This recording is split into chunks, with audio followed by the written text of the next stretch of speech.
మాతో నడిపించండి. చదవబడిన వాక్యాలు మీరు ఆస్వాదించండి. కొద్ది క్షణములు ప్రభు నీ పక్షం నిలబడుతున్నాను, బలపరచమైన ఇచ్చుటకు నా వద్ద ఏమీ లేదు, కానీ ప్రభు మీరు అభిషేకించి నాకు సహాయం చేయమని ఈ రంగం మీదకి మేము ఆహ్వానిస్తున్నాను. ప్రభు నన్ను బలపరచండి.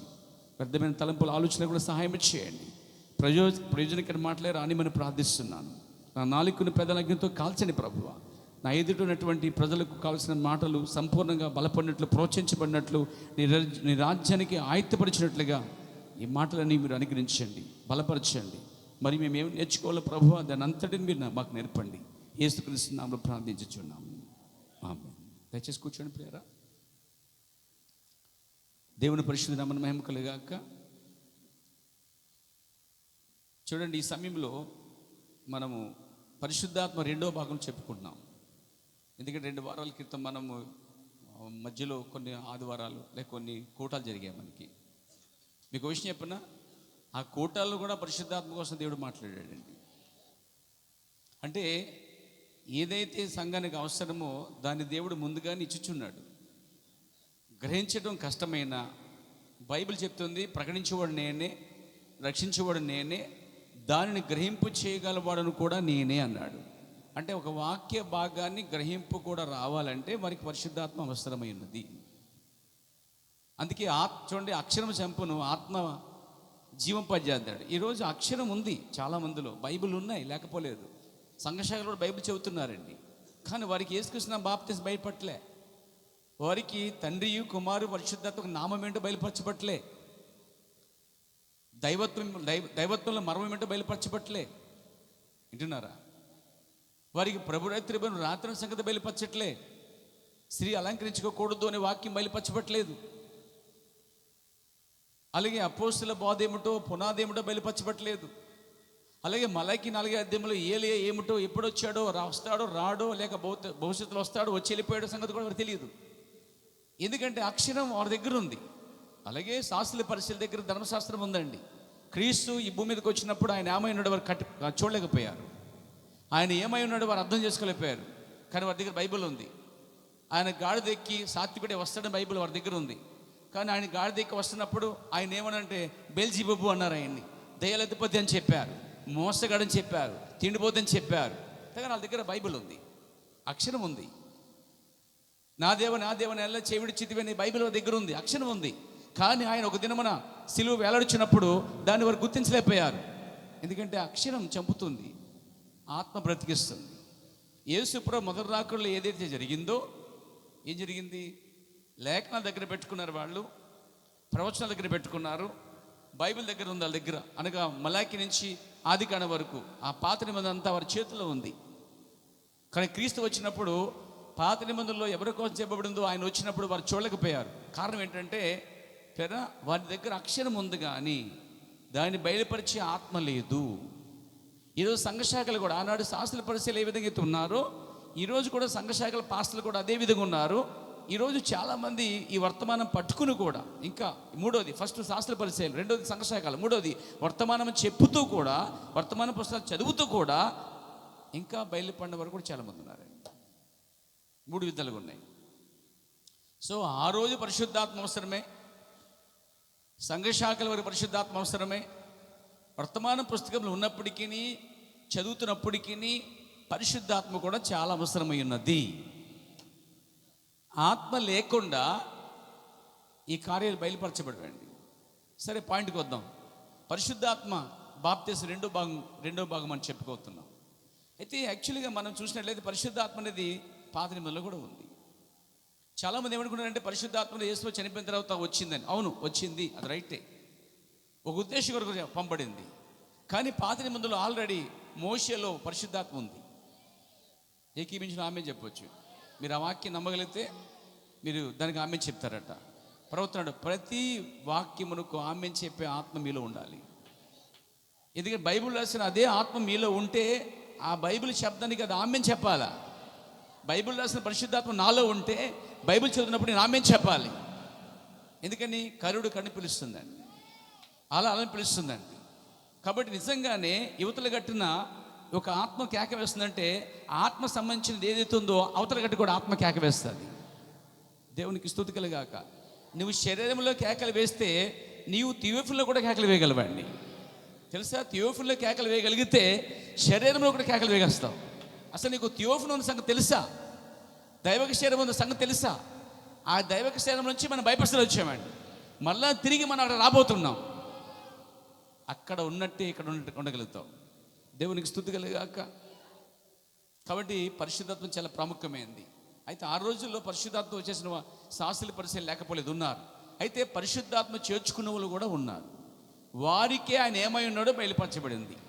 అలాగే సంఘశాఖలో చాలామంది పరిశుద్ధాత్మ ద్వేషించేవారు ఉన్నారు, కానీ పరిశుద్ధాత్మకు లోబడిన వారు కూడా ఉన్నారు. అలాంటి వారు సంఘశాఖను విడిచిపెట్టి యేసు ఎక్కడున్నాడు ఈరోజు అక్కడికి వచ్చేసారు. వాళ్ళు ఎక్కడున్నాడు యేసుక్రీస్తు ఈరోజు? సంఘాలకు బయట ఉన్నాడండి.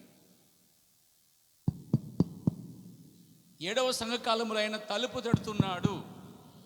తలుపు లోపల నుంచి కొట్టరు, ఎవరు కూడా బయట నుంచి కొడతారండి. అది కలపడుతున్నాడు. లౌకిక సంఘకాలంలో యేసుక్రీస్తు సంఘశాఖలకు బయటకు వచ్చాట. ప్రతి సంఘశాఖ నుంచి బయటకు వచ్చాడండి. ఎందుకని? వారు తలుపు వేసుకున్నారు. వారు వేరొక బోధలో ఉన్నారు, వేరే సిద్ధాంతాల్లో ఉన్నారు, వేరే అపనమ్మకాల్లో ఉన్నారు. వారు అపోస్తల పరిశుద్ధాత్మ వాక్యానికి వారు వ్యతిరేకంగా జీవిస్తున్నారు. కాబట్టి ఆయన బయటకు వచ్చేసాడండి. బయటకు వచ్చి ఎక్కడున్నాడు ఆయన? ఎక్కడ వాక్యం లోబడిన గుంపు ఉన్నదో అక్కడ ఉన్నాడండి. సో నేను నమ్ముతున్నాను జీసస్ ఈజ్ హియర్. మనం దేన్ని నమ్ముతున్నామంటే ఒక ఆచారాలు నమ్మట్లేదు, ఒక మనిషి మాట నమ్మట్లేదు, మనం ఒక సిద్ధాంతం నమ్మట్లేదు. వాక్యం ఏది రాయబడిందో దాన్ని మనం నమ్ముతున్నాం. వాక్య ప్రకారంగా వచ్చిన వర్తమానం నమ్ముతున్నాం. ఇది ఆ వాక్యం వచ్చిన బయటపరచబడిన వర్తమానమైనది. Praise the Lord. దాన్ని మనం నమ్ముచినప్పుడు దానికి ఎవరైతే విధేయులుగా ఉన్నారో వారికి పరిశుద్ధాత్మ సిద్ధంగా ఉన్న దేవుడు అండి. దేవునికి స్తుతి కలుగాక.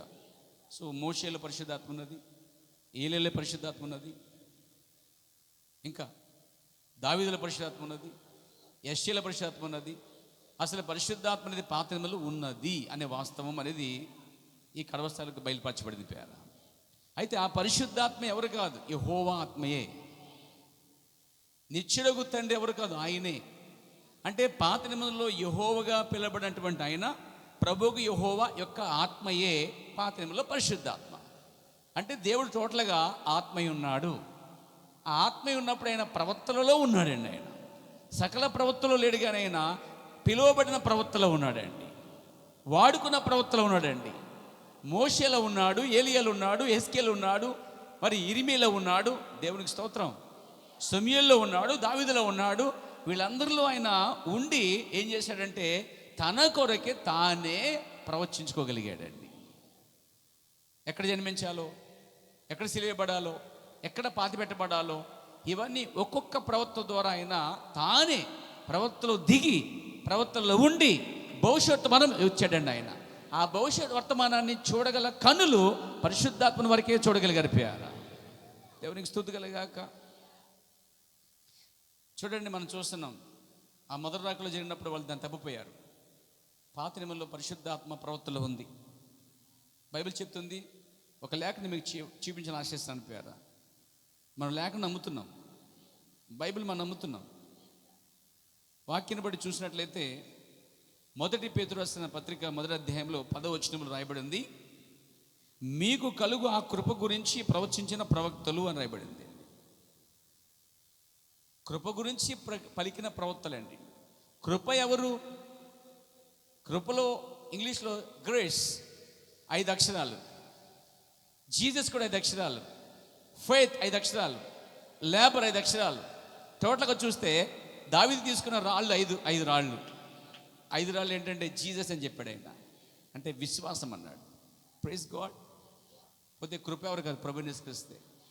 ఇప్పుడు ఆ కృప గురించి అనగా ఓ మాట చెప్పాలంటే ఆయన గురించి పాత నిబంధనలోనే రాబోచిన కృప గురించి పాత నిబంధనలో పరిశుద్ధాత్మ వింటున్నారా ప్రవక్తలలో ఉండి ఆ కృప గురించి ముందుగా ప్రవచించిందంట. బైబిల్ ఏం చెప్తుందంటే, మీకు కలుగు ఆ కృప గురించి ప్రవచించిన ప్రవక్తలు ఈ రక్షణ గురించి పరిశీలించచ్చు తమయందున్న క్రీస్తు ఆత్మ. తమయందు అనగా ఎందరైతే ప్రవక్తలు యేసుక్రీస్తు యొక్క రాకడ గురించి ప్రవచించారో, అది మొదటి రాకడ, రెండవ రాకడ, ఆమేన్, ప్రవచించారో ఆ ప్రవచించిన ప్రవక్తలందరిలో ఎవరున్నారని పేతురు చెప్తున్నాడు? పేతురుకు వచ్చిన ప్రత్యక్షత ప్రవక్తలలో క్రీస్తాత్మ ఉన్నది. అంటే ఏ ప్రవక్తలో? మోషేలో క్రీస్తాత్మ ఉన్నదా? Yes sir. ఇరిమియాలో క్రీస్తాత్మ ఉన్నదా? Yes sir. దావీదులో క్రీస్తాత్మ ఉన్నదా? Yes sir. దేవునికి స్తోత్రం కలుగాక. అంటే ప్రవచించిన ప్రవక్తలందరిలో యెషయాలో క్రీస్తాత్మ ఉన్నది, ఇరిమియాలో క్రీస్తాత్మ ఉన్నది, మలాకీలో క్రీస్తాత్మ ఉన్నది. Praise God. Amos, Zechariah, Obadiah, Zephaniah వీళ్ళందరిలో క్రీస్తాత్మ ఉన్నదండి. ఓ జకరియా ప్రవక్తలో ఉన్న క్రీస్తాత్మ ఉంది, ఆయన సాత్వికుడే దీనుడే వచ్చుచున్నాడని. యెషయాలోనే క్రీస్తాత్మ ఉంటుంది, ఆయన కన్యక ద్వారా జన్మిస్తాడని. ఇలా ఒక్కొక్క ప్రవక్తలో క్రీస్తాత్మ ఉండి తన కొరకే ప్రవచించుకున్నాడండి. భవిష్యత్ వర్తమానం బోధించగలిగారు. సో తమ యందున క్రీస్తు ఆత్మ రాయబడింది. సో ఇది క్రీస్తు ఆత్మ అని ఇక్కడ రాయబడింది, పాత నియమంలో పరిశుద్ధాత్మ. సో పాత నియమంలో పరిశుద్ధాత్మ అయితే కొత్త నియమంలో క్రీస్తు ఆత్మ. పరిశుద్ధాత్మయే యెహోవా యొక్క ఆత్మ. దీన్నే దేవుని ఆత్మ అన్నాడు పౌలు, దీన్నే క్రీస్తు ఆత్మ అన్నాడు, దీన్నే పరిశుద్ధాత్మ అన్నాడు. అయితే దేవుని ఆత్మ ఉన్నప్పుడు యెహోవాగా పిలువబడ్డాడు, క్రీస్తు ఆత్మ వచ్చినప్పుడు యేసుగా పిలువబడ్డాడు. అది భూమి మీద యేసు ఆత్మ ఉన్నప్పుడు. ఆ తర్వాత భూమి మీదకి ఆయన చనిపోయి సమాధి లేబడిన తర్వాత సంఘం మీదకి పరిశుద్ధాత్మలు వచ్చినప్పుడు ఆయన పరిశుద్ధాత్మ క్రీస్తుగా ఉన్నాడు. సో ప్రభు అయిన యేసు క్రీస్తు, ప్రభు దేవుడు, యేసు కుమారుడు క్రీస్తు పరిశుద్ధాత్ముడై ఉన్నాడు. అందుకే ఆ పేరులోనే బాప్తిసం పొందున్నాం మనము. దేవునికి స్తుతి కలుగాక. ఎవరో చెప్తున్న తండ్రి కుమార పరిశుద్ధాత్మలో బాప్తిసం పొందిన ఓకే, యేసు క్రీస్తులో బాప్తిసం పొందిన ఓకే. ఎట్లా ఓకే అవుతుంది? నెవర్. తండ్రి పేరు కాదు, కుమారుడి పేరు కాదు, పరిశుద్ధ పేరు కాదు. నువ్వు రేషన్ దుకాణం పోయి నీకు రేషన్ దుకాణంలో వెళ్ళినప్పుడు నీకు రేషన్ కార్డు ఇచ్చేటప్పుడు నీ పేరు రాయాలి అక్కడ, నీ పాస్పోర్ట్ వచ్చినప్పుడు పేరు రాయాలి అక్కడ. అవునా? Praise the Lord. ఏదో ముద్దు పేరు అని చెప్పి పెట్టామనుకో అక్కడ రిజెక్ట్ చేస్తాడు దాన్ని. బ్యాంక్ కోడ్ కానీ లేకపోతే పాస్పోర్ట్ కానీ ఆధార్ కార్డు కానీ ప్రతిదానిపైన పేరు మెన్షన్ చేయాలి, బిరుదు కాదండి. అయ్యా నాకు రేషన్ కార్డు కావాలి, ఏం పేరు రాసుకోండి? నన్ను పాస్టర్ అని పిలుస్తారు, పాస్టర్ రాసుకుంటే కుదురుతుందా? నన్ను మాస్టర్ అంటారండి, మాస్టర్ రాసుకోండి. లేదా నన్ను టీచర్ అంటారండి, టీచర్ అని రాసుకోండి. అంటే టీచర్ మీద, మాస్టర్ మీద, పాస్టర్ మీద, డాక్టర్ మీద, లాయర్ మీద అది చెల్లవండి. బట్ లాయర్కి ఒక పేరు ఉంటుంది, డాక్టర్కి ఒక పేరు ఉంటుంది, పాస్టర్కి ఒక పేరు ఉంటుంది, మెకానిక్ ఒక పేరు ఉంటుంది, ఇంజనీర్కి ఒక పేరు ఉంటుంది. బట్ అవన్నీ ఏంటి? బిరుదులవి, టైటిల్స్. అయితే దాని వెనక ఒక పేరు ఉంది, పేర. అవి ఎలా చెల్లవో తండ్రి, కుమార, పరిశుద్ధాత్మ అనేవి కేవలం బిరుదులు మాత్రమే. అందుకే అక్కడ ప్రభువు యేసు క్రీస్తు నామం బయలుపరచబడుతుంది. ఇది ఎవరు తెలుసుకుంటారు అంటే పిల్లరా, పరిశుద్ధాత్మ ఎవరైతే నడిపిస్తుందో అది వారికి బయలుపరచబడుద్ది. దేవునికి స్తుతి కలుగాక. సరే, పుట్టినట్లుగా వద్దాం. కొత్త నిబంధనలో మనం చూసినట్లయితే యేసు ప్రభు భూమి మీద ఉన్నప్పుడు ఆయన ఒక్కొక్కరిని పిలుచుకుంటూ మళ్ళీ పెట్టాడు. అలా పిలువబడిన వారందరూ ఎక్కడి నుంచి వచ్చారంటే ఆనాటి సంఘ శాఖల నుంచి బయటకు వచ్చారు. ఈరోజు కూడా దేవుడు పిలుస్తున్నాడు నిన్ను. అనేక సంఘ శాఖల నుంచి బయటకు రావాలి నువ్వు. Lutheran ministry, Pentecost, Baptist, Methodist, ఏకత్వం, ఎల్ఈఎఫ్, అనేక సంఘ శాఖల నుంచి ఒక వ్యక్తి బయటికి రావాలి. ఎందుకని రావాలి బయటికి? ఈరోజు సంఘాలన్నీ బబులోను స్థితిలో ఉన్నాయి. బబులోనికి అర్థం ఏంటి? గలిబిలి లేక గందరగోళము. ఒకడు చప్పట్లు కొట్టమంటాడు, ఒకడు చప్పట్లు కొట్టద్దు అంటాడు, ఒకడు భాష ఆడమంటాడు, అర్థం లేకుండా జరుగుతూ ఉంటాయి. మరొకరు రకరకాలు ఉన్నాయి సంఘాల్లో. ఒకడు ఇద్దరు దేవుళ్ళు అంటాడు, ఒకడు ముగ్గురు దేవుళ్ళు అంటాడు, ఒకడే ఇద్దరు యెహోవాలు అన్నాడు. ఒక ఆయన ఇద్దరు యెహోవాలు, ఒక యెహోవా అర్థం కావట్లేదు బాబు అంటే ఇద్దరు యెహోవాలు అంట. ఇలా రకరకమైన ఆలోచనలు. ఇంకోటి అంటే పరిశుద్ధాత్మ లేదండి అంటాడు, యెహోవా యేసు తప్ప పరిశుద్ధాత్మ లేదండి అంటాడు. ఒకడు పరిశుద్ధాత్మ తప్ప ఇంకేమీ లేదంటాడు. నా ప్రియ సోదరులారా, ఇలా రకరకాలమైన సంఘాలు ఉన్నాయి. అందుకే ఒక ఆయన చెప్పాడు, 100 మంది సేవకుల్ని 100 మంది సంఘాల నుంచి పిలిచాట. వాళ్ళు చెప్తారట, కూర్చున్న సభ ప్రజల గట్ట బుర్ర ఇటుక్కుపోద్దట వాళ్ళకి. ఎందుకంటే ఆ డాక్టరీని అంతా పోయేసరికి వాళ్ళు మొత్తం సభలో గందరగోళం ఏర్పడుతుంది. ఎందుకంటే ఒక సంఘానికి ఒక సిద్ధాంతం ఉంది. మరియమ్మ జపమాల వేసుకోవాలి, తప్పదు. మరియమ్మని జపమాల వేసుకుని ఆవిడికి ప్రార్థన చేయాలని ఒక సిద్ధాంతం. లూథరన్ మిషన్ ఇదిగో విశ్వాస ప్రమాణాలు చేసుకొని లేచి నిలబడింది మన విశ్వాస ప్రమాణాలు. అక్కడ బైబిల్ మిషన్ 4 కుర్చీలు వేసుకోవాలి, సాధన ఎదిరింపులు. అయ్యగారు దావదశేఖర్కి బయలుపరచమన్న బైబిల్ మిషన్. ప్రవక్త అంట ఆయన. మరి ఆ ప్రవక్త గారు ఏనాడు యేసుకృష్ణ బాప్తిజం మాట్లాడలేదు. ఆ ప్రవక్త గారు స్త్రీ బోధించుకోవడం చెప్పలేదు. కానీ బైబిల్లో పౌలైన ప్రవక్త గారు స్త్రీ బోధించుకోవడం చెప్పాడు. స్త్రీని తాకని దేవదాసాయి గారి గొప్ప పేరుంది ఆయనకి. ఎన్ని పేర్లున్నా, ఎంత పవిత్రంగా జీవించినా ఆ కాలపు వాక్యం తోచేసినప్పుడు దేవుడు అతనికి కృపనివ్వడు. వింటున్నారా? దేవునికి స్తోత్రం కలిగాక. నా ప్రియ సోదరులారా, మనం చూస్తున్నాం. కాబట్టి దేవుడు ఈ సంఘర్షణలు దాటి బయటకు వచ్చేసాడు. దేవుడు ఇప్పుడు బయట ఉన్నాడు. లౌకిక సంకాలంలో బయట ఉండి తలుపు కొడుతున్నాడు. ఎవరు తలుపు తెరుస్తారు? ఒకడన్నాడు అది సంఘం తలుపు అని. కాదు, ప్రవక్త అన్నాడు అది వ్యక్తిగతంగా ఒక మనిషి ద్వారం అన్నాడు, హృదయ ద్వారం అన్నాడు దాన్ని. దేవునికి స్తుతి కలిగాక. కాబట్టి ప్రవక్తలందరూ బోధించిన ఆ తర్వాత ఆయన భూమి మీదకి వచ్చి ఆనాటి సంఘ శాఖల నుంచి అందరూ బయటకు తీసుకొచ్చి ఒక చిన్న సంఘాన్ని కట్టడం ప్రారంభించాడు. సంఘాన్ని దేని మీద కట్టాడంటే ఆయన బయలుపాటి మీద కట్టాడు, రెవల్యూషన్ పైన కట్టాడు. అంటే ఆయన ఏమై ఉన్నాడు అనే ప్రత్యక్షత పైన, ఆ బండ పైన, ఎందుకంటే బండ అనగా క్రీస్తు ప్లస్ ప్రత్యక్షత కూడా అర్థం వస్తుంది, దానిపైన సంఘాన్ని కట్టగలిగాడు. అంటే దేవుడు తన సంఘాన్ని యెరూషలేములో కట్టాడు అప్పుడు. కానీ ఇప్పుడు ఆయన కొత్త నిబంధనలో ప్రపంచం యావత్తు కడుతున్నాడు వ్యక్తిగతంగా. ఆయన ఏమై ఉన్నాడో, ఆయన ప్రవక్త ఏమై ఉన్నాడో, వర్తమానం ఏమైనదో, ఈ గడియ వర్తమానం ఏమిటో ఆ బయలుపాటు వచ్చిన వరకే ఒక సంఘముగా పిలువబడుతున్నారు వాళ్ళు. కానీ ఎక్లేషియా అనగా బయటికి పిలవబడినవారు. నిజమైన సంఘం అనేది గందరగోళంలో ఉండదు. అందుకే బబులోను నుంచి బయటికి రండి నా ప్రజలారని బైబిల్ చెప్తోంది పేర. కాబట్టి మనం బయటకు వచ్చామా? బయటకు వచ్చినప్పుడు మనకి గందరగోళం ఉండకూడదు మన మధ్యనిక. Praise the lord. గందరగోళం పోయింది.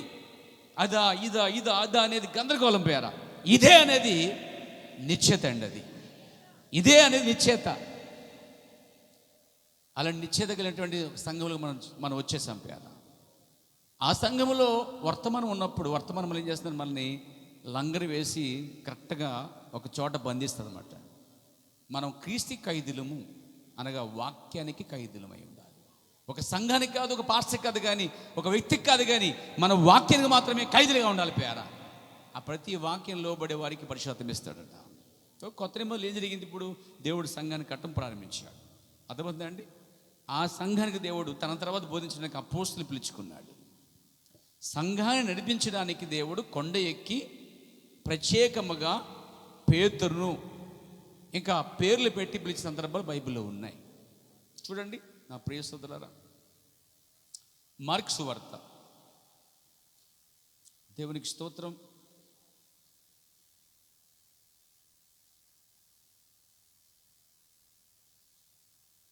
మూడవ అధ్యాయంలో మనం చూస్తాం 13వ వచనంలో, ఆయన కొండెక్కి తనకిష్టమైన వారిని పిలువగా వారు ఆయన వద్దకు వచ్చిరి. ఎవరు అనేది అక్కడ పేర్లు రాయబడ్డాయి. Glory to God. 12 మందిని పిలిచాడు ఆయన. పిలిచాడా అంటే పిలిచాడు. దేనికి పిలిచాడు ఆయన? మత్తయి సువార్త. ఇప్పుడు 10వ అధ్యాయం వద్దాం. మత్తయి 10వ అధ్యాయంలో చూసినట్లయితే చూడండి 1వ వచనం, ఆయన తన 12 మంది శిష్యులను పిలిచి, చూడండి ఎక్కువ వాక్యం అదంతా కూడా అక్కడ పిలిచాడు. ఎందుకోసం పిలిచాడంటే కింద చెప్తున్నాడు ఆయన తన 12 మందిని శిష్యులను పిలిచి అపవిత్రాత్మను వెలగొట్టుటకును ప్రతి విధమైన రోగము ప్రతి విధమైన వ్యాధిని స్వస్థపరచుటకును వారికి అధికారం ఇచ్చాను. Glory to God. ఆ తర్వాత మనం చూస్తే 5వ వచనంలో యేసు ఆ 12 మందిని పంపుచు వారిని చూచి వారికి ఆజ్ఞాపించిన ఏమనగా, మీరు అన్యుల దారిలోనికి వెళ్ళుకుడి అని చెప్పుకొస్తూ ఆయన 6వ వచనంలో పరలోక రాజ్యం కోసం ప్రకటించమని చెప్పాడండి ఆయన. 7వ వచనం, వెళ్ళుచు పరలోక రాజ్యం సమీపించి ఉన్నదని ప్రకటించుడి. ముందు పిలుపు, తాను కట్టిన ఆ ప్రత్యక్ష సంఘాన్ని నడిపించడానికి. ఆమేన్. యేసు ప్రభు దినాల్లో వచ్చిన వారందరూ ఎక్కడంటే శాస్త్రులు పరిచయలు కాదండి, వాళ్ళు సద్దుకులు కాదండి, వాళ్ళు ఎన్నడూ యేసు బోధకు వారు లోబడలేదు. పైగా అతడు మోసగాడు అని ఎదురు చెప్పారు, అతడు వడ్లను కుమ్మాడు అని చెప్పారు. ఆ సంఘానికి వెళితే వెళ్ళేస్తామని చెప్పి గుడ్డివాని విషయంలో మాట్లాడారు కూడా వాళ్ళు. అందుకే గుడ్డివాని తల్లిదండ్రులు భయపడి వయసు వచ్చిన వాడిని నాన్నే అడగండి, లేఖనాలు మనం మాట్లాడుకుంటున్నాం. ఎందుకన్నారంటే వారు అంతకుముందే ప్రకటించారు, ఎవరైనా యేసుని క్రీస్తు అని నమ్మితే, ఏంటండి యేసుని క్రీస్తు అని నమ్మితే అంటే యేసే మనం చూసే మెస్సే అని గనక ఎవరైనా ఒప్పుకుంటే తోసేస్తాం బయటకున్నారు. కానీ గుడ్డివాడు అన్నాడు, నేను ఆయన ఒప్పుకున్నాను, నీ బోధ నాకెందుకు, నీ సంఘ బోధన నాకెందుకు, నేను ఒకప్పుడు గుడ్డోడిని ఇప్పుడు చూస్తున్నా అన్నాడండి. వాళ్ళు కళ్ళుని చూడలేకపోయారు, వీడు కళ్ళు లేకుండా కళ్ళు తెచ్చుకుని చూశాడండి. ఈరోజు సంఘర్షాలు కళ్ళు ఎన్నో ఉన్నాయి, యేసుకృష్ణ బయలుపరచబట్టలేదు. కళ్ళు ఎన్నో ఉన్నాయి, వారికి సత్యం బయలుపరచలేదు. కానీ ఒకప్పుడు మనం గుడ్డివాడిగా ఉన్నాం, చదువుతున్నప్పుడు బయలుపరచబడలేదు, కానీ ఈరోజు ఆత్మ వచ్చి బయలుపరిచింది. ఇప్పుడు మనం చూడగలుగుతున్నాం. ఇప్పుడు మనం ఒకప్పుడు గుడ్డివాడిగా ఉండి ఇప్పుడు చూడగలిగాం దాన్ని. నిజమా కాదా? మనం ఎన్నోసార్లు యేసుకృష్ణ బాప్తిస్మం దాటిపోయాం, చదువుకుంటూ దైవత్వం దాటిపోయాం, అపోస్తల బోధ దాటిపోయాం, అవన్నీ చదువుకుంటూ పోయాం. కానీ ఎవరో పిలుపుంటి వారు వచ్చి నపుంసకుడు బోధించినట్టుగా మనకు బోధించినప్పుడు పరిశుద్ధాత్మ చేసిన లేఖనాలు తిప్పినప్పుడు మన కళ్ళు తెరబడ్డాయి. దేవునికి స్తోత్రం కలిగాక. కాబట్టి వాళ్ళందరూ ఆయా సంఘాల్లోంచి బయటకు వచ్చినటువంటి వారు యేసుక్రీస్తు బోధలో ఉన్నవాళ్ళు. ఇప్పుడు యేసు సంఘాలు చీల్చాడంటారా? చెప్పాలి మీరు. యేసు సంఘాలు చీల్చాడా? చీల్చలేదా? చీల్చాడండి. అదేం బోధన వచ్చు? ఆయన ఒక ఆచారబద్ధమైనటువంటి సంఘ శాఖలు ఉన్న దాన్ని బయటికి లాక్కొచ్చి బయలుపరచని వాక్యం తిప్పగలిగాడు. ఇప్పుడు నువ్వు కూడా పనిచేయాలి. నీ చుట్టూ సంఘ శాఖలు ఉంటాయి. ఆ రోజు శాస్త్రులు పరిశుద్ధుకి నడిపించిన సనువులు కావచ్చు, యెరూషలేము కావచ్చు, అక్కడక్కడ కూడుకున్న సమాజ మందిరాలు ఎన్నో ఉన్నాయి పాత అక్కడ యేసుప్రభు దినాల్లో మొదటి రాకడలో. ఆ సమాజ మందిరాలు ఏం జరుగుతుంది తెలుసా అండి? వచ్చిన వాక్యం తోసేసి వాళ్ళు ఎదురు చూస్తూ ఇప్పటివరకు అలాగే ఉన్నారండి. ఈరోజు కూడా చాలామంది ఏలియా వస్తాడు అని చూస్తున్నారు, వచ్చేసాడు అని సంగతి తెలియదు వాళ్ళకి. వచ్చిన బాప్తిస్మం యోహాను అనుకున్నారు వాళ్ళు, కానీ బాప్తిస్మం యోహాను సగభాగం చేసి ఇంకో భాగం ఉంచాడని, అతడు కేవలం తను తిప్పి వెళ్ళిపోయాడని, ఇప్పుడు పిల్లలు తిప్పే సమయం ఒకటి ఉందని వ్యత్యాసం వారికి తెలియదు. అర్థమైంది పేరా? సంఘ శాఖలో బైబిల్ పట్టుకుని బోధిస్తున్నారు తప్ప ఆ లేఖను నెరవేర్పిన వాళ్ళు చూడలేకపోవటం విచిత్రం, విషాదకరం. అయితే అందులో కొంతమంది చూడగలిగారు, వారే బయటకు వచ్చారు. ఎప్పుడు బయటకు వచ్చారు? ఒక ఆయన వెళ్ళి ఇది శరీరము, ఇది రక్తము అని చెప్పకుండా చాలా మర్మముగా ఇది తినగలవాడు, నిత్య జీవం గలవాడు అని చెప్పాడు. వారికి అర్థమైంది ఆ భాష. అదేంటో వారు బయలుపరచబడింది, మిగతా వాళ్ళకి అది బయలుపరచబడలేదు. వారు ఆగిపోయారు, వీళ్ళు బయటకు వచ్చారు. అలా ప్రతి సంఘానికి వెళ్ళి ఆయన సమాజ మందిరాల్లో బోధించి బయటకు వచ్చినప్పుడు ఆయనతో పాటు నా గొర్రెలు నా స్వరములను నన్ను వెంబడించిన వాక్యం నెరవేర్చబడింది. అప్పుడు యేసుక్రీస్తు ద్వారా బయటకు వచ్చిన జనం అంతా ఎవరంటే ఒకప్పుడు శాస్త్రులు పరిసయ్యుల బోధల్లో మగ్గిపోయిన వారు. మెస్సే వస్తాడు అని చూస్తూ కాలాన్ని గడిపేశారు వాళ్ళు. కానీ మెస్సే వచ్చేసాడని కొద్దిమందికి బయలుపరచబడింది. ఈరోజు రెండో రాకడ అయిపోయినా కానీ సంఘశాఖలు వస్తాడు అనుకుంటారండి. కానీ రెండో రాకడలో వధువు వెళ్ళిపోద్ది, ఇంకా సంఘర్షాలు ఎదురు చూస్తాయని పేరు. ఎందుకంటే మొదటి రాకడలో ఎలాంటి మిస్టేక్ జరిగిందో సేమ్ రెండో రాకడలో కూడా అదే జరగబోతుందండి. మునుపు జరిగినవే మళ్ళీ జరుగుతున్నాయని ప్రసంగి చెప్పినట్టుగా ఉంది పేరు. దేవునికి స్తోత్రం. ఆమె చెప్తారా? ఇప్పుడు కట్టబడిన సంఘములో ఆయన వెళ్ళిపోయే సమయం ఆసన్నమైంది. ఆయన వారికి అన్నీ బోధించాడు, అన్నీ వరించాడు.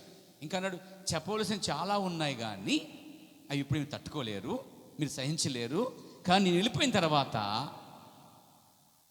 పంపిస్తాను పరిశుద్ధాత్మని, అప్పుడు దాకా మీరు వెయిట్ చేయండి అన్నాడు. సో ఫస్ట్ ఏం చేశాడు ఆయన? సంఘంలోంచి బయట పిలిచాడు, సంఘాలోంచి. తర్వాత ఏం చేశాడు ఆయన? వారికి అన్ని ఉపమాన రీతిగా చాలా విషయాలు మర్మములన్నీ బోధించాడు. ఆ తర్వాత ఏం చేశాడన్నా, ఇప్పుడు ఆయన వెళ్ళిపోయే సమయం ఆసనమైనప్పుడు చాలా సంఘాలు చెప్పాలి కానీ ఆయన ఆపేశాడు. బైబిల్లో ఉంది, యోహాను సువార్త, దేవుని నామమున మహిమ కలుగుగాక, 16వ అధ్యాయం 12వ వచనం. నేను మీతో చెప్పవలసినవి ఇంకను అనేక సంగతులు కలవు కానీ ఇప్పుడు మీరు వాటిని సహింపలేరు అన్నాడండి ఆయన. ఎందుకని? ఆ సంగతులన్నీ చెప్పబడాలంటే కాస్త ఎదగాలి వీళ్ళు, కాస్త ఏం చేయాలి? ఎదగాలి. ఈ కాల ప్రవర్తనాడు పెంతుకొస్తు వారు ఒకవేళ భాషలు ఆడుతుంటే ప్రవర్తనాడు వాడిని ఆటంకపరచకండి, అలా ఉంచేయండి. ఎందుకంటే చిన్న పసిపిల్లలు అన్నమాట వాళ్ళు. పసిపిల్లలు. కానీ వయసు వచ్చిన తర్వాత అప్పుడు వరకు చెప్పమన్నాడండి. చిన్నపిల్లలు బాబా అంటుండే అంటామా? వాళ్ళ మీద కోప్పడతామా, చిరగపడతామా? వాడు ఏదో చెప్తున్నాడు, మనకి ఏదో అర్థమవుతుంది, అయినా అడ్జస్ట్ అయిపోతున్నాం. సరే, వాడు నడుస్తూ నడుస్తూ కింద పడిపోతుంటాడు, మళ్ళీ మన పైకి లేపుతూ ఉంటాం. పెంతెకోస్తు స్థితి అదంట. మీరు నమ్మగలరా? పెంతెకోస్తు బేబీ, పాలు తెగే బేబీ అంటండి. కొన్ని రోజులు తాగనివ్వండి, ఫీడింగ్ ఇవ్వండి, కొద్ది ఎదిగిన తర్వాత అన్నాడు ప్రవక్త, అప్పుడు చెప్పండి బలమైన ఆహారం అన్నాడు. దేవునికి స్తోత్రం కలగాక. ఇప్పుడు వాళ్ళు ఎదుగుతున్నారు, సాగుతున్న సంఘంలో. వీళ్ళు నడిపించడానికి ఆయన ఏం చేశాడంటే, మీకు చాలా విషయాలు చెప్పాలి కానీ ఇప్పుడు కాదు, నేను వెళ్ళిన తర్వాత పరిశుద్ధాత్మ మీదకి వచ్చినప్పుడు మిమ్మల్ని పరిశుద్ధాత్మ ఏం చేద్ది, శక్తితో నింపి ఏం చేద్ది అంటే ముందుకు తీసుకెళ్తుంది, సాక్షులుగా ఉంటారు. ఇప్పుడు మీకు చాలా అవసరం ఏంటంటే పరిశుద్ధాత్మ అవసరమైందని చెప్పాడు. వాళ్ళు యోహాను చేత బాప్తిసం పొందారు, ఆయన చేత బాప్తిసం పొందారు, శిష్యుల చేత బాప్తిసం పొందారు. బాప్తిస్మ కార్యక్రమం అంతా అయిపోయింది. వింటున్నారా? ఒక మారు మనసు అంటండి ఒక మనిషిని లోకంలోంచి వేరు చేస్తుంది. ఇంకా సంఘంలో కూర్చుని ఇంకా వేరు చేయబడకపోతే నీకు మారు మనసు లేదు. ఇంకా సంఘంలో కూర్చుని లోక సంబంధ కార్యాలతో ఉన్నట్లయితే నీకు మారు మనసు లేదంటాడు. సో ఒక మారు మనసు ఏం చేస్తుంది? నేను లోకం నుంచి వేరు చేస్తుంది ఫస్ట్. రెండోది, నీటి బాప్తిసం ఏం చేస్తుంది అంటే ఒక సహవాసములో సభ్యులుగా చేస్తుంది. మారు మనసు లోకం నుంచి వేరు చేస్తుంది, ఐగుప్తు నుంచి వేరు చేసినట్టుగా. Praise God. బాప్తిసం ఏం చేస్తుంది? నిన్ను ఒక సంఘములో సభ్యుడిగా ఉంచుతున్నది. ఎందుకు ఉంచుతుందంటే అక్కడ ఒక శుద్ధీకరణ జరగాలి, ఆ పాత్ర కడగబడాలి. ఆ తర్వాత పరిశుద్ధాత్మతో దేవుడు నింపాలండి. ఇప్పుడు శిష్యులు యోధా మత శాఖల నుంచి వేరయ్యారని, వాళ్ళు కొత్తగా జన్మించారు, మారు మనసు పొందారు. ఇప్పుడు యేసుక్రీస్తు దినాలు వారు బాప్తిసం పొందారు, యోహాను దినాలు వారు బాప్తిసం పొందారు. తెలుసా? Praise the Lord. దేవునికి మహిమ కలుగాక.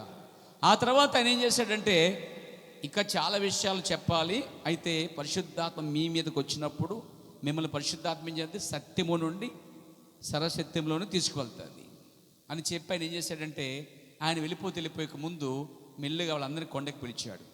పిలిచిన తర్వాత వారికి ఏం చెప్పాడంటే, మీకు అన్నిటి వ్యాధుల మీద అధికారం ఇస్తున్నాను. అధికారం వ్యాధులు స్వస్థతలు మాత్రమే కాదు సుమా, పరలోక రాజ్యం సమీపించినది అనే సువార్త కూడా చెప్పాలి. చాలా సంఘాలు స్వస్థల దగ్గర ఆగిపోయినాయండి, వరాల దగ్గర ఆగిపోయినాయండి, ఇక అక్కడ వాక్యం ఉండదండి. కానీ ఇవి చెప్పుతూ ఆయన ఏమన్నాడు? పరలోక రాజ్య సువార్తను ప్రకటించమన్నాడు, ఆయన గురించి మాట్లాడమన్నాడు. ఆ తర్వాత వారికి తండ్రి యొక్క కుమారుని యొక్క పరిశుద్ధాత్మ యొక్క నామములో బాప్తిస్మం ఇమ్మని చెప్పాడు. అనగా తండ్రికి కుమారునికి పరిశుద్ధాత్మ పేరు ఉంది, అది ప్రభువైన యేసుక్రీస్తు, ఆ పేరులో బాప్తిస్మం అని చెప్పాడు మర్మముగా. ఆ మర్మం ఏంటో వారికి ముందు అర్థం కాలే, పరిశుద్ధాత్మ వచ్చినప్పుడు అర్థమైందండి. మీకు అర్థమైందండి? ఈరోజు చాలామందికి ఆ తండ్రి కుమారు పరిశుద్ధాత్మ బాప్తిస్మం అర్థమైంది తెలుసా? అర్థం కాలేదండి. పరిశుద్ధాత్మ లేదు వారికి. పరిశుద్ధాత్మ దానికి సహాయం చేయాలి, దాన్ని బయలుపరచాలి. దేవునికి స్తోత్రం. లేఖనములు బయలుపరచబడినప్పుడు నపుంసకుడు ఆగిపోయాడండి, ఇక ముందుకు వెళ్ళకపోయాడు. ఇదే కరెక్ట్ అని అతనికి అర్థమైంది. అప్పటి వరకు అతడు ఏం చేస్తున్నాడు? గాజా నుండి యెరూషలేముకు వెళ్తూనే ఉన్నాడు చాలా సంవత్సరాలు. కానీ ఒక రోజున అతను కళ్ళు తెరవబడ్డాయి. పరిశుద్ధాత్మ వారికి బోధించినప్పుడు వెంటనే రథమైపోయి బాప్తిస్మం పొందేశాడండి. అది పరిశుద్ధాత్మ కార్యం అంటే. దేవునికి స్తోత్రం కలుగాక.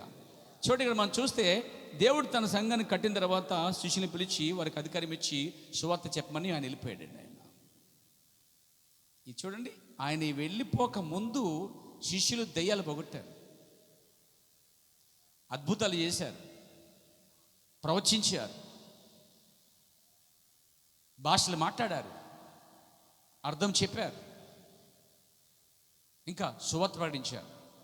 దెయ్యాలు పోగొట్టే ఒక రోజున సంతోషంగా వచ్చే శిష్యులు, అయ్యా నీ నామములో ఇంటే కానీ వాళ్ళకి సువార్త చెప్పిన తర్వాత ప్రార్థన చేస్తుంటే నీ నామములు దెయ్యాలు పోతున్నాయా అన్నారు. సంతోషంగా ఉంది మాకు అన్నారు.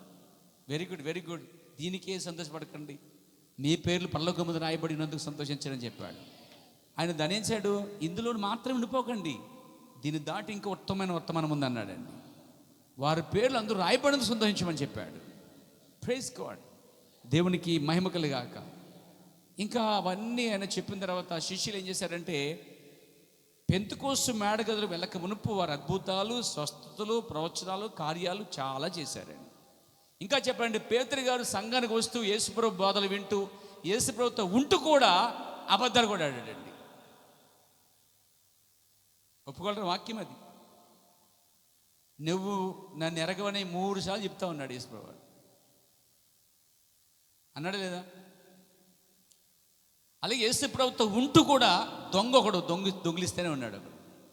అద్భుతాలు జరుగుతున్నాయి, ప్రవచనాలు జరుగుతున్నాయి, స్వస్థతలు జరుగుతున్నాయి, దయ్యాలు వెళ్ళిపోతున్నాయి, తర్వాత అద్భుతాలు జరుగుతాయి, ఈ కార్యాలు జరుగుతున్నాయి. వారి మధ్య జరగట్లేదు, సువార్త ప్రకటించబడుతుంది, జరగట్లేదు, అనేకులు చేర్చబడుతున్నారు, జరుగుతున్నాయి. అయినా వారి మధ్య ఇంకా అబద్ధాలు ఉన్నాయి, వారి మధ్య ఇంకా భేదాలు ఉన్నాయి లేవా? యేసుప్రభు అలా వెళ్ళాడంతే. వెళ్ళగానే మనలో గొప్పవాడెవడు అని వాదించేసుకున్నారంట. ఆయన వచ్చి మీలో గొప్పవాడెవడు లేడు, ఒకడే గొప్పవాడు, మీరందరూ సహోదరులు అన్నాడండి. అవునా కదా? అంటే యేసుక్రీస్తు మేడగదికి పంపించక మునుపు వారి మధ్య చాలా గందరగోళం అంటూ ఉంది. సత్యం తెలుసుకున్నారు, ఆయనే ఈయనని తెలుసుకున్నారు, యేసుక్రీస్తు నామములో బాప్తిసం తెలుసుకున్నారు, వారు మారుమనసు పొందారు, బాప్తిసం పొందారు, స్వస్థతలు అద్భుతం చేశారు, రొట్లు ఆశ్చర్యకారం చేశారు. ఇవన్నీ జరిగాయండి ప్రియరా. అయితే ఇంకోటి ఉంది, వారు పరిశుద్ధాత్మ అనుభవంలోకి రావాల్సిన వారు ఉన్నారు. అందుకే పేతురు పరిశుద్ధాత్మ ఇంకా అప్పుడు పొందలేదంట. అదేంటండి? పరిశుద్ధాత్మ కొంచెం కొంచెం వారి మధ్య పనిచేసింది. ఆయన తీయబడితే కానీ పరిశుద్ధాత్మ రాదు అని అన్నాడు. మీకు చూపిస్తాను వాక్యంలో. దేవుని నామన మహిమ కలుగును గాక.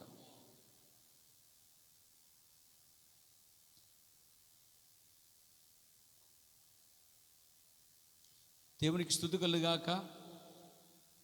వాక్యం చదువుదాం. పేరు యోహాను సువార్త 7వ అధ్యాయము. మీరు చూసినట్లయితే అక్కడ మీరు చూడగలుగుతారు. 39వ వచనం. తన యందు విశ్వసించువారు పొందబో ఆత్మ గురించి ఆయన ఈ మాట చెప్పాను. యేసు ఇంకను మహిమపరచబడలేదు గనుక ఆత్మ ఇంకను అనుగ్రహింపబడలేదు. యేసు ఉన్న దినాల్లో పరిశుద్ధాత్మ ఇంకా అనుగ్రహించబడలేదు. పరిశుద్ధాత్మ ఆయనలో ఉంది. హలో, వింటున్నారా? యేసుక్రీస్తు అనే శరీరంలో పరిశుద్ధాత్మ ఉన్నది. శరీరం తీయబడితే తప్ప పరిశుద్ధాత్మ రాదు. అర్థమైంది మీకు? మళ్ళీ అదే శరీరం మీదకి పావు రూపంలో పరిశుద్ధాత్మ వచ్చింది. అదే పరిశుద్ధాత్మ ప్రభావంతో వారు అద్భుతాలు, స్వస్థతలు కలుగజేశారు. అదే పరిశుద్ధాత్మతో వారు ప్రవచించారు. అదే పరిశుద్ధాత్మతో అన్ని చేశారు. అర్థమైందా అండి? అయితే నింపబడలేదు. దేవునికి స్తోత్రం, దేవునికి మహిమ కలుగాక. పరిశుద్ధాత్మ తాకిడి వేరు, పరిశుద్ధాత్మ నింపబడటం వేరు. తాకిడిలోనే ఇన్ని కార్యాలు జరిగాయంటే మరి నింపబడితే ఎట్లా ఉంటుందో ఆలోచించండి. దేవునికి స్తోత్రం. పరిశుద్ధాత్మ ఉన్న సంగతే మేము ఎరగమన్నారు ఒకరు. లేదు, పరిశుద్ధాత్మ ఉన్నది అని చెప్పాడు వారికి. వింటున్నారా? దేవునికి స్తోత్రం కలుగాక. ఆయన అంటే వారి పొందబోవు ఆత్మ అంటే మేడగదులు వారి పొందబోవు ఆత్మ కోసం ముందే మాట్లాడాడు ఆయన. ఎందుకంటే యేసు ఇంకా మహిమపరచబడలేదు, ఇంకా తీయబడలే, ఆత్మ ఇంకా అనుగ్రహించబడలేదు. ఆయన ఒక్కసారి తీయబడితే ఆ ఆత్మ వారి మీదకి వస్తుంది.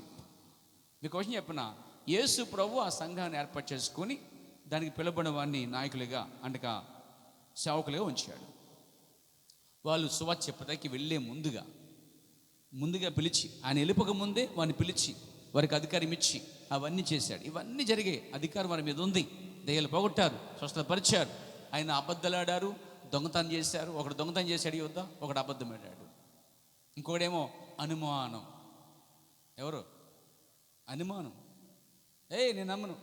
వీళ్ళు పెట్టాలి, కడుపులో వెలిపి తిప్పాలి, అప్పుడు నేను స్వస్థంగా చూడాలి, అప్పుడు నమ్ముతా అన్నాడు. చాలా సందేహాలు వారి మధ్యలో ఉన్నాయి. ఆయన లేచిన తర్వాత కూడా చాలామంది వెళ్తున్నప్పుడు, ఆయన లేచాడంటే మేము నమ్మలేకపోతున్నామే, ఆయన లేచాడంట, సమాధి ఖాళీ అయిపోయిందంట, ఆశ్చర్యం చెప్పుకుంటున్నారు. ఆ ఎంఐ మార్గంలో ఆయన వచ్చాడు వారికి. అంటే ఏంటి ఇదంతా చూస్తుంటే, వీళ్ళు మేడగదిలోనికి పరిశుద్ధాత్మ పొందక మునుపు వాళ్ళు సేవ చేశారు, దయ్యాలు పోగొట్టారు, అద్భుతాలు చేశారు, ప్రవచించారు, ఈ కార్యాలన్నీ చేశారు ప్యారా.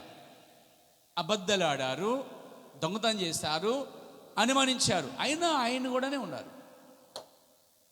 ఇప్పుడు సంఘాలు కూడా అలాగే ఉంటారు చాలామంది. వింటున్నారా? అయితే ఇవన్నీ అయిపోయిన తర్వాత ఇదే బొంకిన పేతురు మేడగది తర్వాత, మేడగదికి మునుపు జీవితము, మేడగది తర్వాత జీవితము వ్యత్యాసం మీకు కనిపిస్తుంది. మళ్ళా వీళ్ళు యేసుక్రీస్తు సిలువేసినప్పుడు మొత్తం పారిపోయి దాగున్నారుగా. ఎందుకని? ఆ రోమా చక్రవర్తి చంపేస్తాడని చెప్పి పారిపోయారండి. ఈ పారిపోయిన అనుభవము పెంతెకోస్తు మేడగదికి మునిపోయింది. కానీ తర్వాత వారి అనుభవం చూడండి, వారు ఒకసారి సభ ఎదుట నిలబడ్డారా? మేము కన్న వాటిని, విన్న వాటిని చెప్పకుండా ఉండలేమన్నారండి.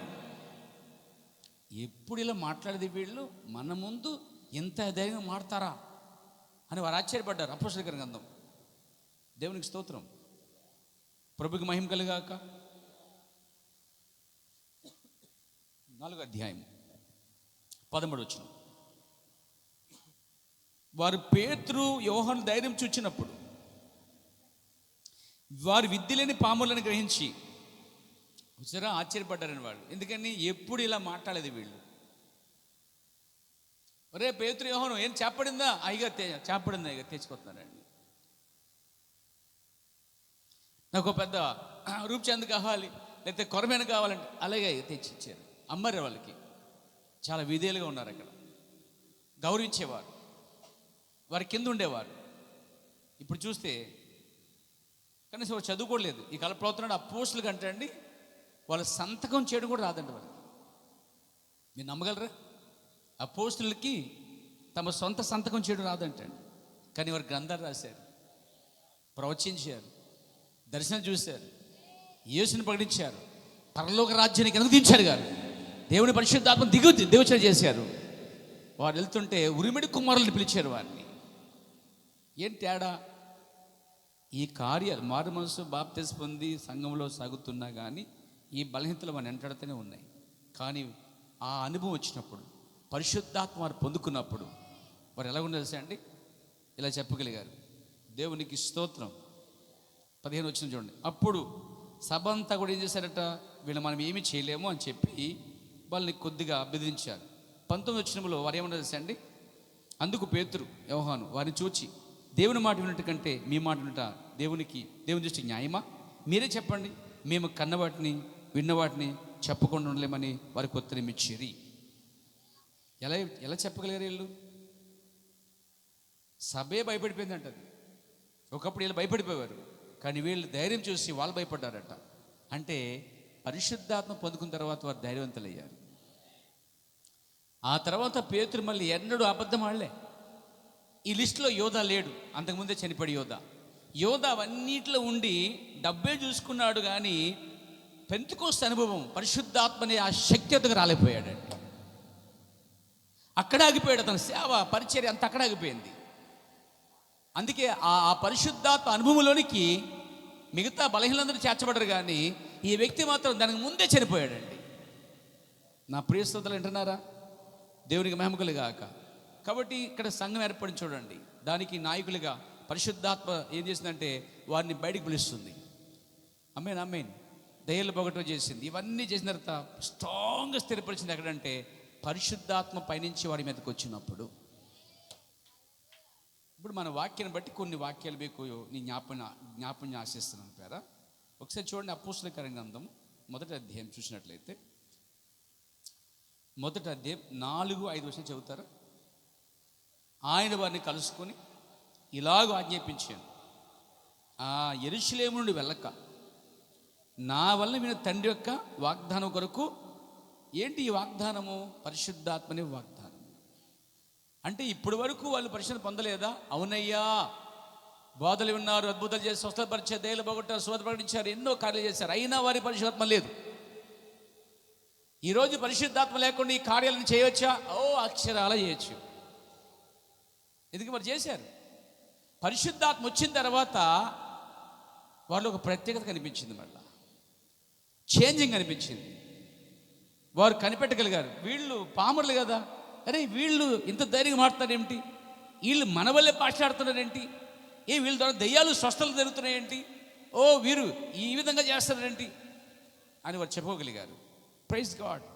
మీరు గమనించండి, యేసు ప్రభువు చనిపోయిన తర్వాత ఆయన లేచిన తర్వాత 40 దినాలు భూమి మీద ఉన్నాడండి. ఆయన ఎన్ని దినాలండి?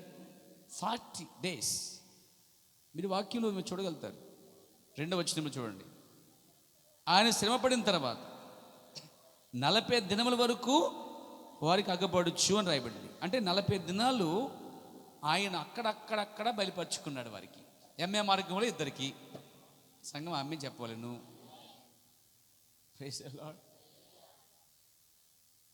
తర్వాత ఆయన అనుమానంగా ఉన్న తోమగా బయలుపరుచుకున్నాడు.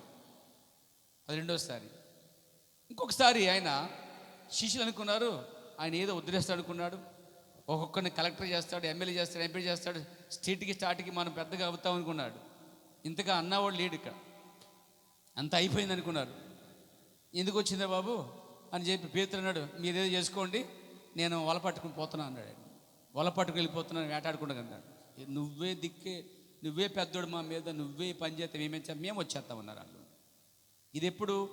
యేసు ప్రభువు చనిపోయిన దినాలలో, ఆయన భూమి మీద లేని దినాల్లో, శరీరీతిగా లేని దినాల్లో, కానీ ఆత్మగా లేచిన దినాలు అవి. ఇంక అందరూ వెళ్ళిపోయారండి.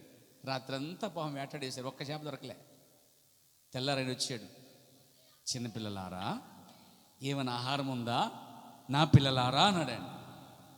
కొద్దిగా బొలి వెలుగుతుంది, వెలుగుగా ఇది ఎక్కడో విన్నాం. తర్వాత ఆయన తినడానికి ఆహారం ఉందంటే ఏమీ లేదని చెప్పి అన్నాడు.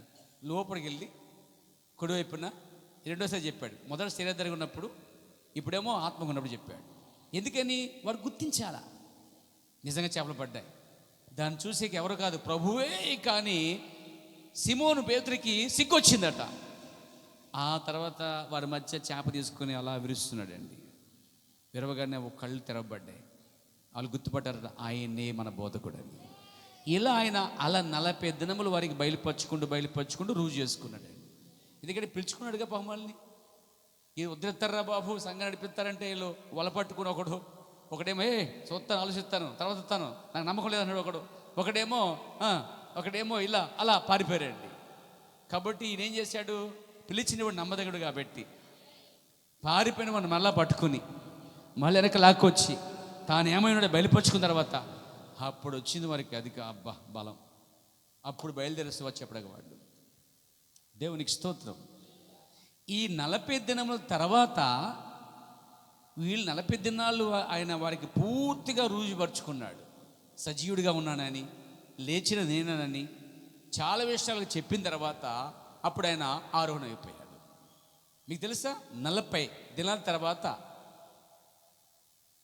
పెంతెకోస్తు పడుదినాన్న అనగా ఆయన వెళ్ళిపోయిన తర్వాత వీళ్ళు నడుచుకుంటూ ఎక్కడికి వచ్చారంటే యెరూషలేము మేడగదిలోకి వచ్చారు.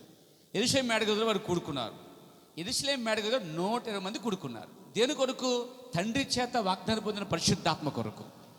అంటే ఇవన్నీ చేసిన వారికి ఇంకోటి ఏదో అసంతృప్తి ఉన్నది. ఏంటంటే పైనుంచి శక్తి కావాలి, పరిశుద్ధాత్మ పొందుకోవాలి. దాని కొరకు వారిని చూస్తున్నారండి. దేవునికి స్తోత్రం కలగాలి. అంటే వీటన్నిటికంటే మించిన కార్యం ఏది ఇప్పుడు అన్నమాట. దాని అక్కడికి వెళ్ళిపోయారు వాళ్ళు. వెళ్ళిపోయిన తర్వాత వెంటనే రాలేదు పరిశుద్ధాత్మ. ప్రవక్త అన్నాడు 10 దినములు కనిపెట్టారట వాళ్ళు. ఎన్ని దినాలండి? గమనించండి, 10 దినములు.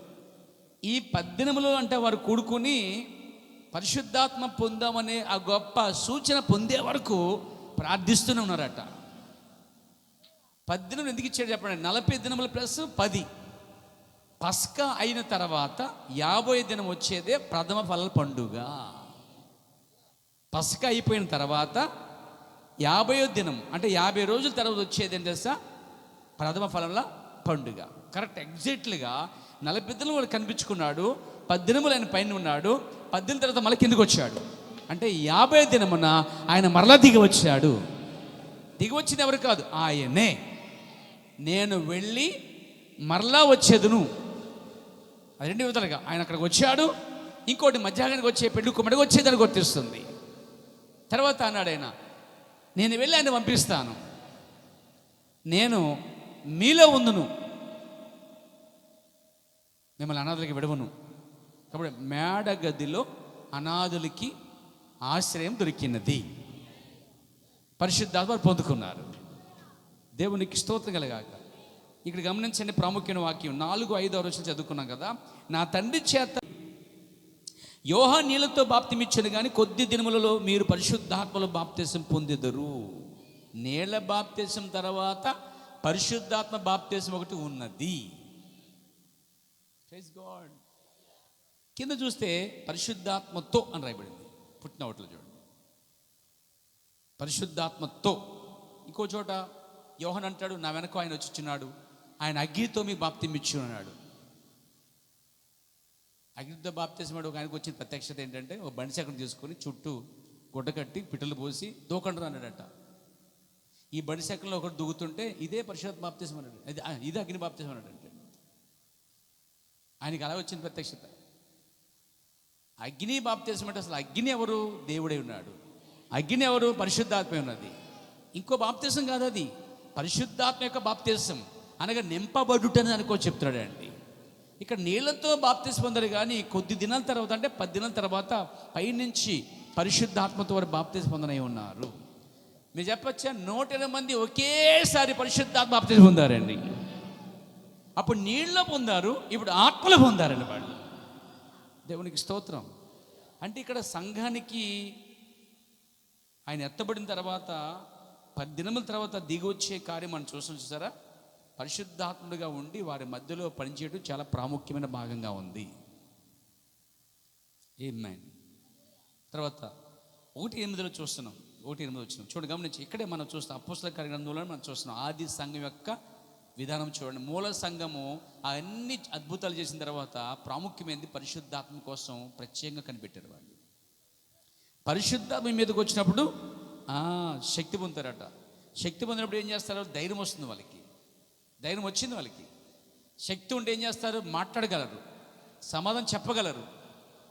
శక్తి అంటే ఏమీ కాదు, పరిశుద్ధాత్మయే. పరిశుద్ధాత్మ ఏమీ కాదు, వాక్యమే. మళ్ళా ఈ కాలంలో ఒక ప్రవక్త మాట చెప్పి గుర్తొస్తుంది, దేవునికి స్తోత్రం కలుగాక. ఈ కాలంలో ఒక ప్రవక్త ఈ మాట చెప్తా ఉన్నాడు. ఈ కోడ్ మీకు చెప్పాలని ఆశిస్తున్నాను. దేవునికి స్తుతి కలుగాక. సరైన టైంలో దొరకవేయి, కానీ దొరికేసేయాలండి. Praise God. చూడండి, కొరింథీ పత్రికలో వరముల గురించి రాయబడింది. అవునా? రాయబడ్డాయండి, వరముల కోసం రాయబడ్డాయి. దేవుని ప్రవక్త అంటాడు, వరములు చాలా మంచివే కాదంటలేదు. చాలామంది ఒక చోట ఆగిపోయారట, వరముల దగ్గర ఆగిపోయారట. దేవుని ప్రవక్త ఒక మాట చెప్తా ఉన్నాడు. దేవునికి స్తోత్రం కలుగాక. ఆమె చెప్తారా? వరములు చాలా మంచివే,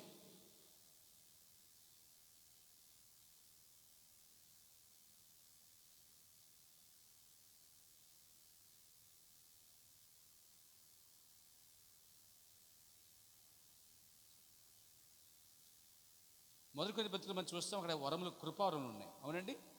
ఈ కృపావరములు అనేవి సంఘానికి చాలా అవసరం. ఆయన ఇస్తాడు, తీసుకోవచ్చు, మనం పొందుకోవచ్చు. దేవునికి మహిమ కలుగాక.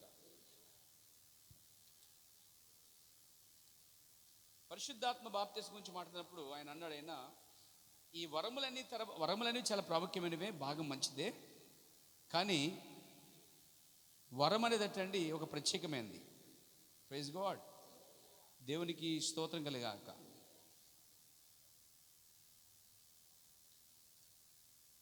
చదువుతున్నాను నేను ఇప్పుడు. వరములు ఉండవచ్చును,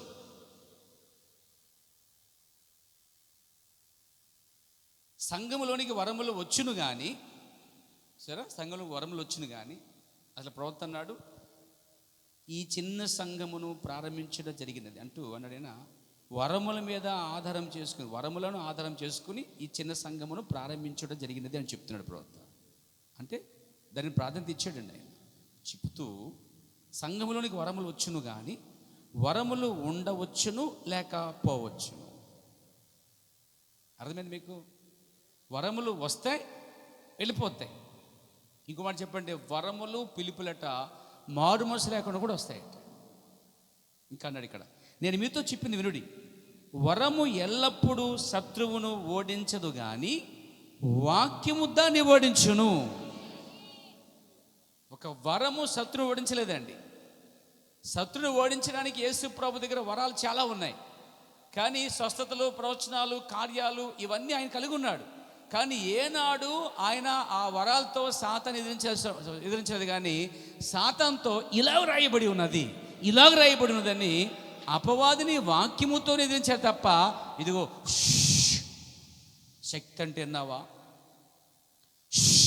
అని ఇలా తన శక్తిని బయటపరచుకోలే. అంటే సాతానుడిని విన్నారా, వరములతో ఓడించలేము. ఎందుకంటే వరాలు సాతాను కూడా అనుకరిస్తాడండి. భాషలు, ప్రవచనాలు, కార్యాలు, ఇవన్నీ స్వస్థతలు, ఈ కార్యాలన్నీ అనుకరిస్తాడు వాడు. నిజమైన స్వస్థత ఉన్నది, నటించే స్వస్థత కూడా ఉన్నది. నిజమైన ప్రవచనం అది, నటించే ప్రవచనం అది. నిజమైన పిలుపు ఉన్నది, అబద్ధ పిలుపు కూడా ఉంది. నిజమైన సంఘం ఉన్నది, అబద్ధ సంఘం ఉన్నది. నిజమైన ప్రవర్తనాడు, అబద్ధ ప్రవర్తనాడు. నిజమైన అపోస్తల బోధ ఉన్నది, కానీ అపోస్తల బోధ కూడా ఉంది. అప్పుడు ప్రవర్తనాడు. చూడండి, వరములు ఎప్పుడు శత్రువును ఓడించవు కానీ వాక్యము దాన్ని ఓడించును. వాక్యం ఎక్కడైనా కానీ వాణ్ణి ఎదిరించుకోగలదు. అంటే వాక్యం ఎక్కడున్నా కానీ వాడిని ఎదిరించగలదట అండి. అప్పుడు ఆయన యేసు ఈ భూమి మీద ఉండగా రుజువు చేశాడు. ఆయన శరీరమందు ప్రత్యక్షమైనప్పుడు దాన్ని రుజువు చేశాడు. ఏమని చేశాడు ఆయన ఎన్నడూ తన యొక్క గొప్ప వరములను శత్రువును ఓడించడానికి వాడలేదు. ఎంత మంచి మాట అండి ఇది. వరములను శత్రువు ఓడించడానికి వాడలేదంట ఆయన. మరి ఏం చేశాడు ఆయన? ప్రవర్తనాడు వాడలేదు. కానీ ప్రైజ్ గాడ్, మత్తయి సువార్త మనం చూస్తున్నాము ఆ నాలుగు అధ్యాయంలో ఆయన శత్రువును ఎదుర్కొనే విధానం వాక్యముతోనే ఇలాగ రాయబడి ఉన్నది అనే అంశం మీదనే ఆయన శత్రువును ఎదుర్కొనేను. మరి శత్రువు కూడా ఇలా రాయబడి చెప్పుకొచ్చాడు, వెయిట్ చేశాడు అనమాట. ఇలా రాయబడి ఉంది అని లాస్ట్ వరకు చెప్తూనే ఉన్నాడు ఆయన. అప్పుడు వాడు ఓడిపోయాడు. నువ్వు ఇలా రాయబడి చెప్పినప్పుడు వాడు కూడా ఇలా కూడా రాయబడింది కదా అంటాడు. ఒకడు వచ్చి, నువ్వు ఇంకా ఒక వాక్యం తీసుకోవాలి, నువ్వు ఇంకో వాక్యం తీసుకోవాలి, నువ్వు ఓడిపోకూడదు, వాక్యం తీసుకోవాలి. అలా వాక్యం తీసుకున్నప్పుడు అలా వాడు ఏం చేస్తాడు? దాన్ని అనుకరించలేడు అనమాట. సరైన వాక్యం వచ్చినప్పుడు వాడు ఏం చేస్తాడు? దాన్ని ఓడిపోతాడు. అందుకే వరములు, కార్యాల వలన శత్రువు ఓడించలేము, కానీ వాక్యం వల్ల మాత్రమే ఓడించగలుగుతాం. అందుకే దేవుడు సంఘానికి ఏమి ఇచ్చాడండి? వాక్యం ఇచ్చాడు. ఈరోజు వాక్యం పైన మనం కట్టబడాలి. వాక్యమే మన పునాది, మన సమస్తమైన ఫౌండేషన్ వాక్యమే ఉండాలి. ఆ వాక్యం కాకపోతే అది ఇసుక ఉండదు, కూలిపోద్ది. ఇసుక మీద కట్టబడిన ఇల్లు నిలబడదు, కానీ బండ మీద కట్టబడి నిలబడుతుంది. బండ అనగా ప్రత్యక్షత అయినది. సంఘాన్ని తన ప్రత్యక్షత కట్టుకున్నాడు. ఆమె అంత మాత్రమే కాదు, సంఘానికి పరిశుద్ధాత్మని అనుగ్రహించాడు. వారు శక్తి పొందుకున్నారు. ఇంకొక వాక్యం కూడా చెప్పాలనుకుంటున్నాను. 2వ అధ్యాయము 1-4 చూసినట్లయితే వాళ్ళంతా మేడగలు కూడుకున్నారు. పైనుండి పరిశుద్ధాత్మ వచ్చిందా? పైనుండి వారు శక్తి పొందుకున్నారు. పైనుండి వచ్చిన పరిశుద్ధాత్మ వారిని ఏం చేసింది? ముద్రించిందండి. గ్లోరీ. ఆ ఆత్మ వారి మీదకి వచ్చినప్పుడు వారు ఏం చేస్తారు? అన్య భాషలు మాట్లాడసాగిరి. ఈ కాల ప్రవర్తనాడు అన్య భాషలు అంటే తెలియని భాషలు కాదంట, తెలిసిన భాషలు అంటే. హలో, ఇక్కడ అపోస్తలుల గ్రంథం 2వ అధ్యాయంలో వారు పొందుకున్న పరిశుద్ధాత్మ తర్వాత వారు భాషలాడారు. దీన్ని తీసుకుని పెంతెకొస్తు వారు కేకరబేకరనికే పిల్లి కేకలను, ఏమండి, కోడిపేట కేకలు వేస్తున్నారు. నేను దాన్ని విమర్శించట్లేదు, భాషలు ఉన్నాయి. కానీ ఇది తీసుకుని వారు మేము అన్య భాష ఆడుతున్నామని చెప్తున్నారు. పెంతెకొస్తు వారు భాషలు ఆడుతున్నప్పుడు అంటారు, అయ్యా మీరేం చేస్తున్నారు? అయ్యా మేము ఆత్మలు భాష ఆడుతున్నాం. ఎస్, భాష ఆడతారు. కానీ ఇక్కడ భాషలు వారికి అర్థమయ్యాయి. మీరు బైబిల్ బాగా చదవండి. 14 రకాలు ఉన్నారండి. ఈ 14 దేశాల పేర్లు కూడా రాయబడ్డాయి. ఈ 14 దేశంలో ఉన్నవారు ఎవరో తెలుసా? ఉద్యోగరీతి వెళ్ళిపోయిన యూదులండి. వీళ్ళు ఆకాశం కింద ఎక్కడెక్కడో ఉన్నవారు పండగకు వచ్చారు. వాళ్ళు పస్కా అయిన తర్వాత 10 దినం తర్వాత వచ్చింది, అంటే 50 దినములు జరిగే ప్రథమ ఫలం పండుగకు వచ్చారు వాళ్ళు. హిందువులు సంక్రాంతికి వచ్చినట్లు.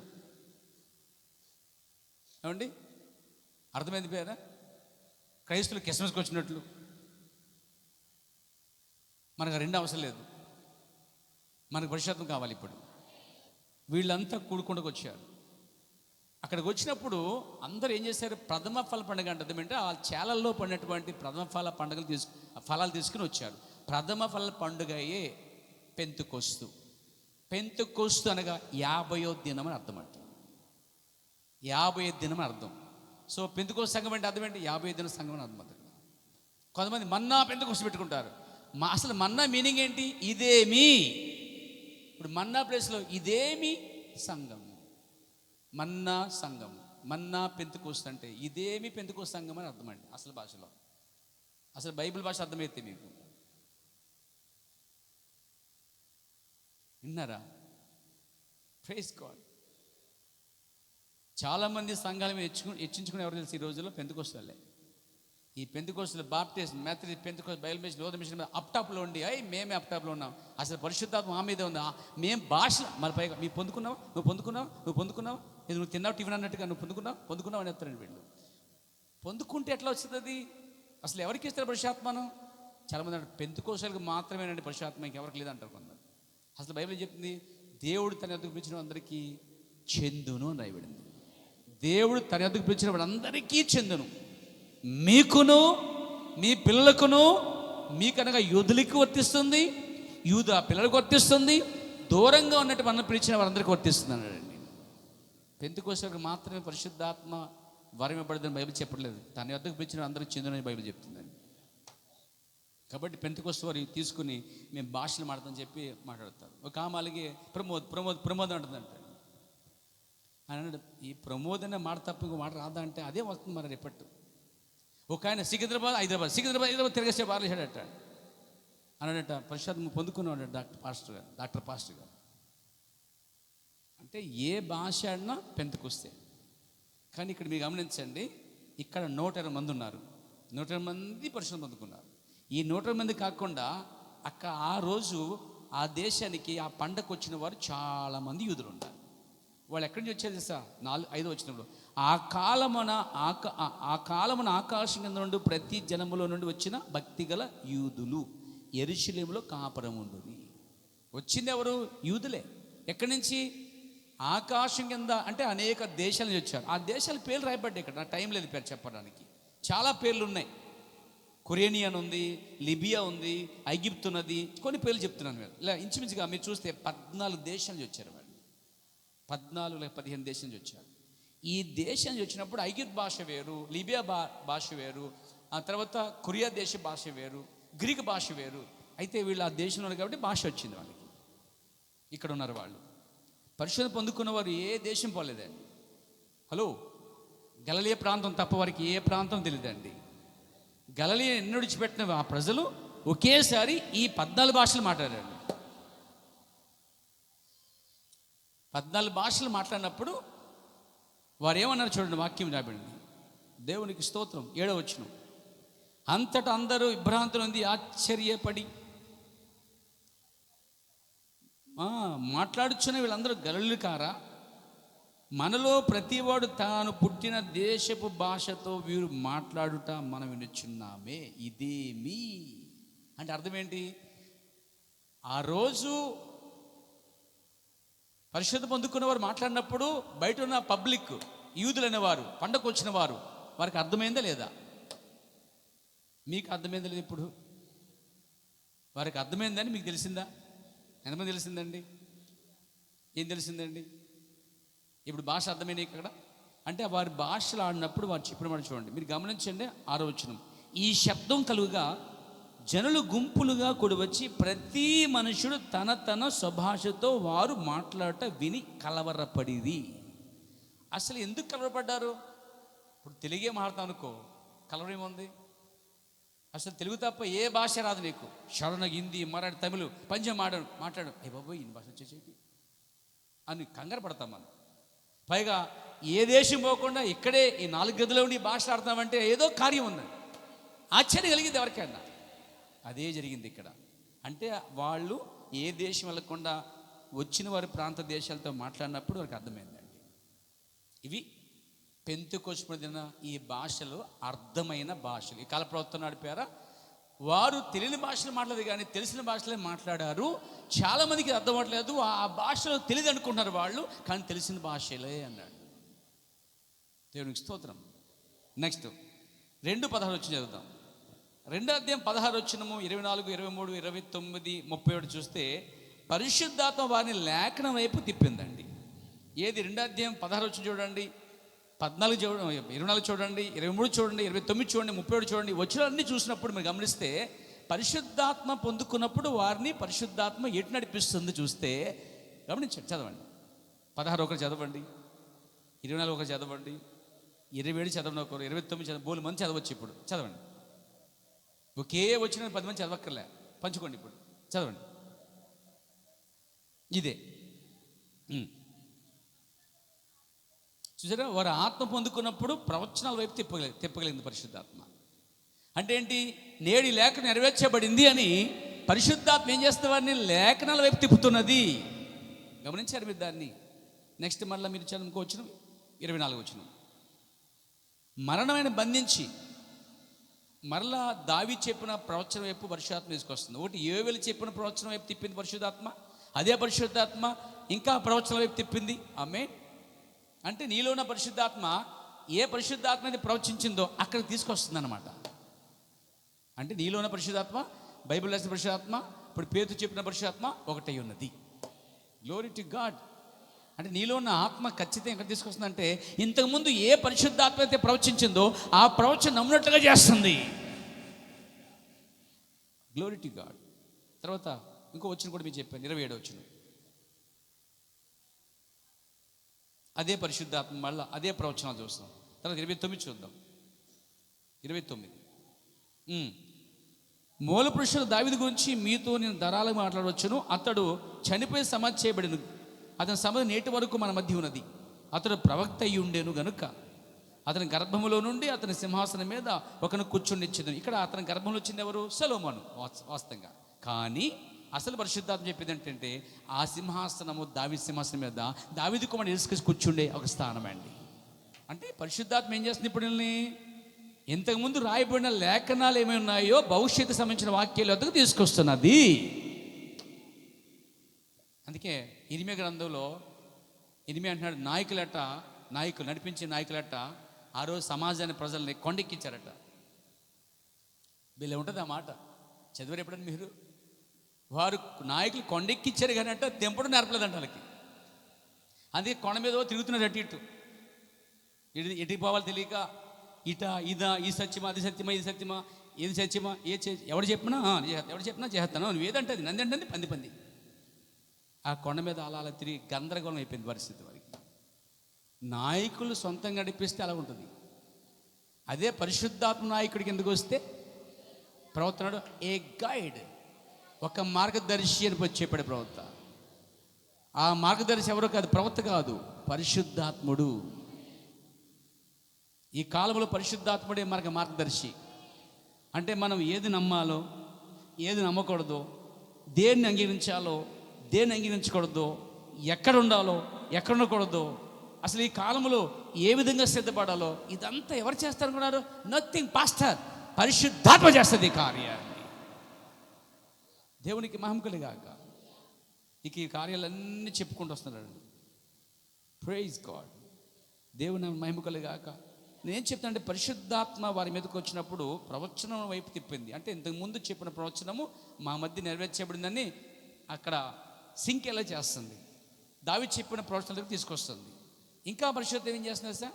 పరిశుద్ధాత్మ తండ్రి కుమార పరిశుద్ధాత్మ యొక్క నామం ఏమిటో ఆ ప్రత్యక్షతకు తీసుకొస్తుంది.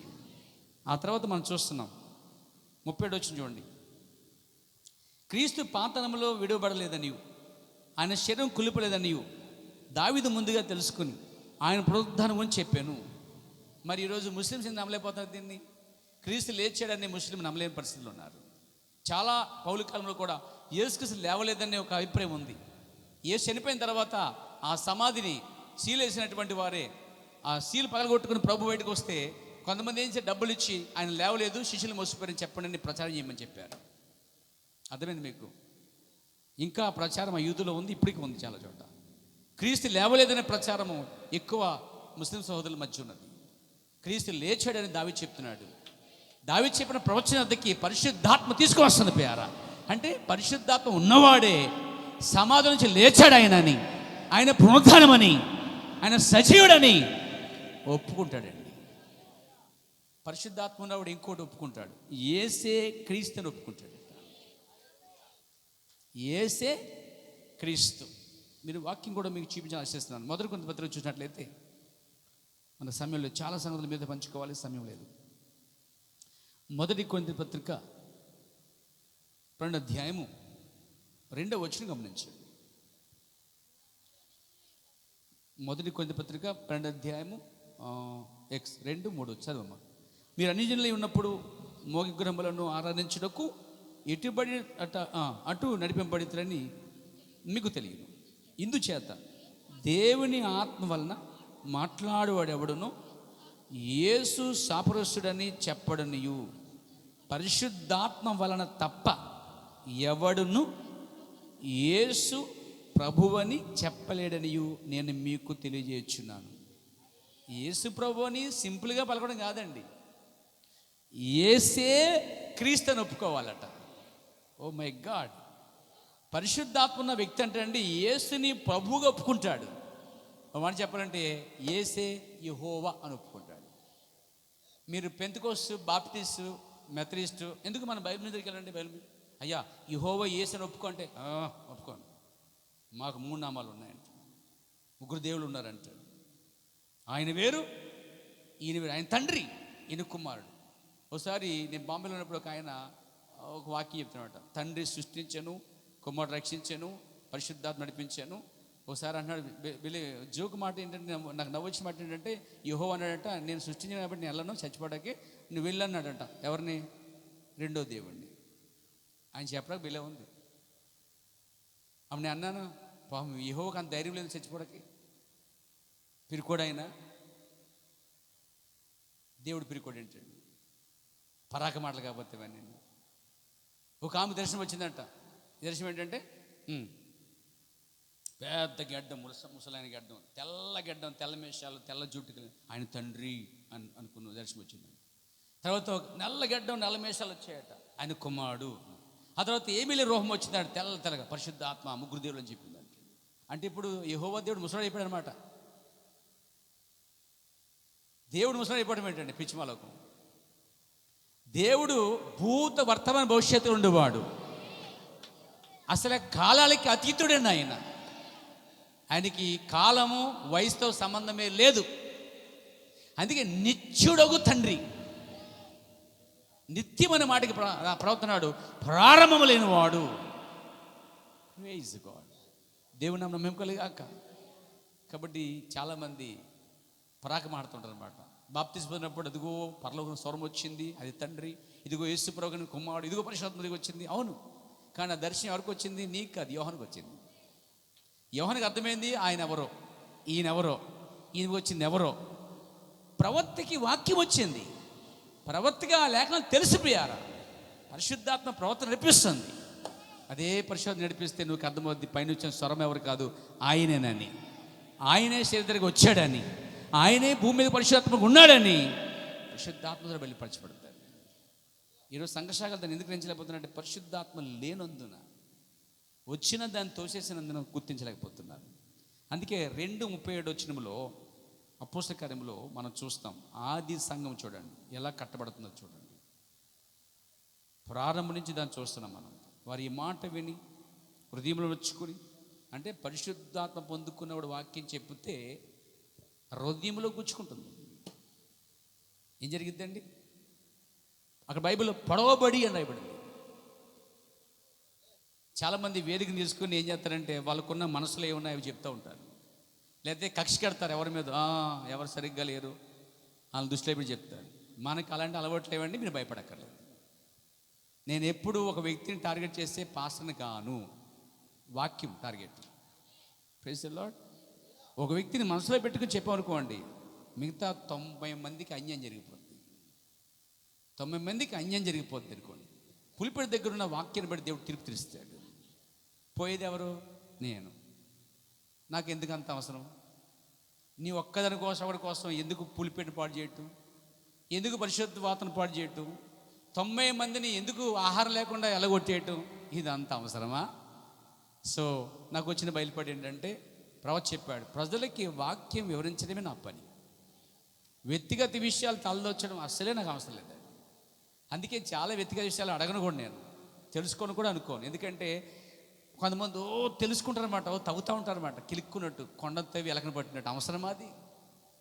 చక్కగా అంటే ఇంట్లో ఉండి బైబిల్ చదువుకు ప్రాణం చేసుకుంటాం, దర్శించడం, వాక్యం సిద్ధపడటం, కోటలకు వెళ్ళటం, పిల్లబడటం, ఇంతకన్నా ఇక ఏది అవసరం లేదు అనిపిస్తుంది పేరు నాకు. దేవుడికి మహిమ కలుగాక.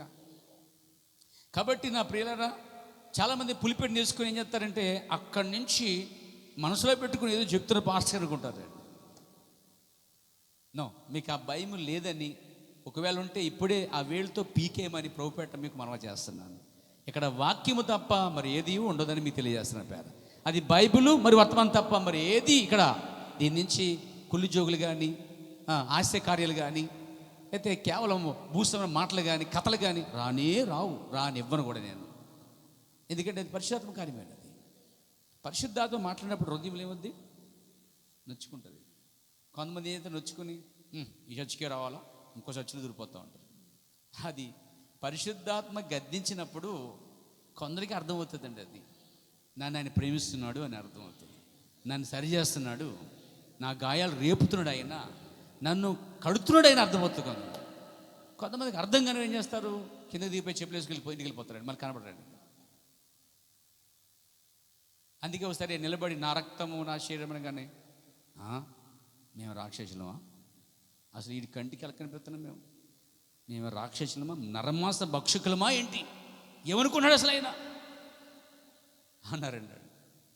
అప్పుడు అన్నాడు ఆయన, వీళ్ళకి నా బాధకి అర్థం కాలేదు, అర్థమవుతుంది కూడా వీళ్ళకి. కనీసం మీకు అర్థమైందా? అయ్యా అర్థమే కదా మీకు కూడా ఉన్నాం నాయన, లేకపోతే వాళ్ళతో కూడా వెళ్ళిపోయాం కదా. అసలు ఎక్కడ పోగలము, ఎటు పోగలము, ఎక్కడ దొరికిది, ఎక్కడ సిద్ధపాటి వాక్యం వస్తుంది? అది నీ యొద్దనే ఉన్నది కదా. నిత్య జీవం మాటలు గలవాడివి అంటే వారికి అర్థమైంది, నిత్య జీవం మాటలు ఎక్కడ ఉన్నాయో అక్కడే ఆగిపోయారండి వాళ్ళు. వెళ్ళిపోయిన వాళ్ళకి అర్థం కాలేదు కాబట్టి పోయారు వాళ్ళు. ఈరోజు మీరు ఎక్కడో ఆలోచించండి, ఎలాంటి వాక్యం ఎదగ వచ్చాం పేరు. ఈ కాలంలో బయలుపడిన వాక్యం అండి ఇది. దేవునికి స్తోత్రం కలగాక. ఇంకో విషయం కూడా చెప్పాలి. చాలా సంఘాలలో ఈ మెసేజ్ చర్చిలో చాలా సంఘాలను తిరిగి వాక్యం చెప్పిన సందర్భాలు ఉన్నాయి. చాలా సంఘాల టైప్ ఎలా ఉందంటే, ఈ సంఘంలోంచి ఆ సంఘానికి వెళ్ళినప్పుడు ఇదే విధానం అక్కడ కనిపిస్తుంది, అక్కడ ఇక్కడ కనిపిస్తూ ఉంటుంది. చాలా చోట్ల సంఘాలు అనుకరిస్తున్నాయండి. అలా ఉండాలి, ఇలా ఉండాలి. ఒక ఆయన పులిపెట్టి అలాగే ఉండాలి, నేను ఇలాగే ఉండాలనుకున్నానండి. ఒక సంఘంలో అలాగుంది అనేది కాదు, నా మైండ్లో దేవుడు ఇచ్చి అలాగే ఉండాలనుకున్నాను. మరి బ్రదర్ అలాగే తయారు చేశాడు నాకు కూడా. Praise the Lord. దీన్ని ఎక్కడ కాపీ చేయలే, దేవుడు ప్రేరణ తెచ్చింది అనమాట. కొంతమంది కాదు, పులిపేట ఆయన ఆ పెద్ద సంఘంలో ఎలాగుందో అదే చెక్క, అదే కలరు, అదే అనుకరణ. ఒక ఆయన సంఘంలో 4 స్తంభాలు పెడతాడు, ఇట్లా అది చూసి 4 స్తంభాలు పెడతాడు. నేను అన్నాను, అది ఒక్క సంఘములో ఒక విధంగా ఉన్నప్పుడు నీ సంఘంలో అలా కనబడకూడదు. కనబడిందంటే అది అనుకరణ. ప్రవర్తన అనుకరణ అనేది మరణకరము.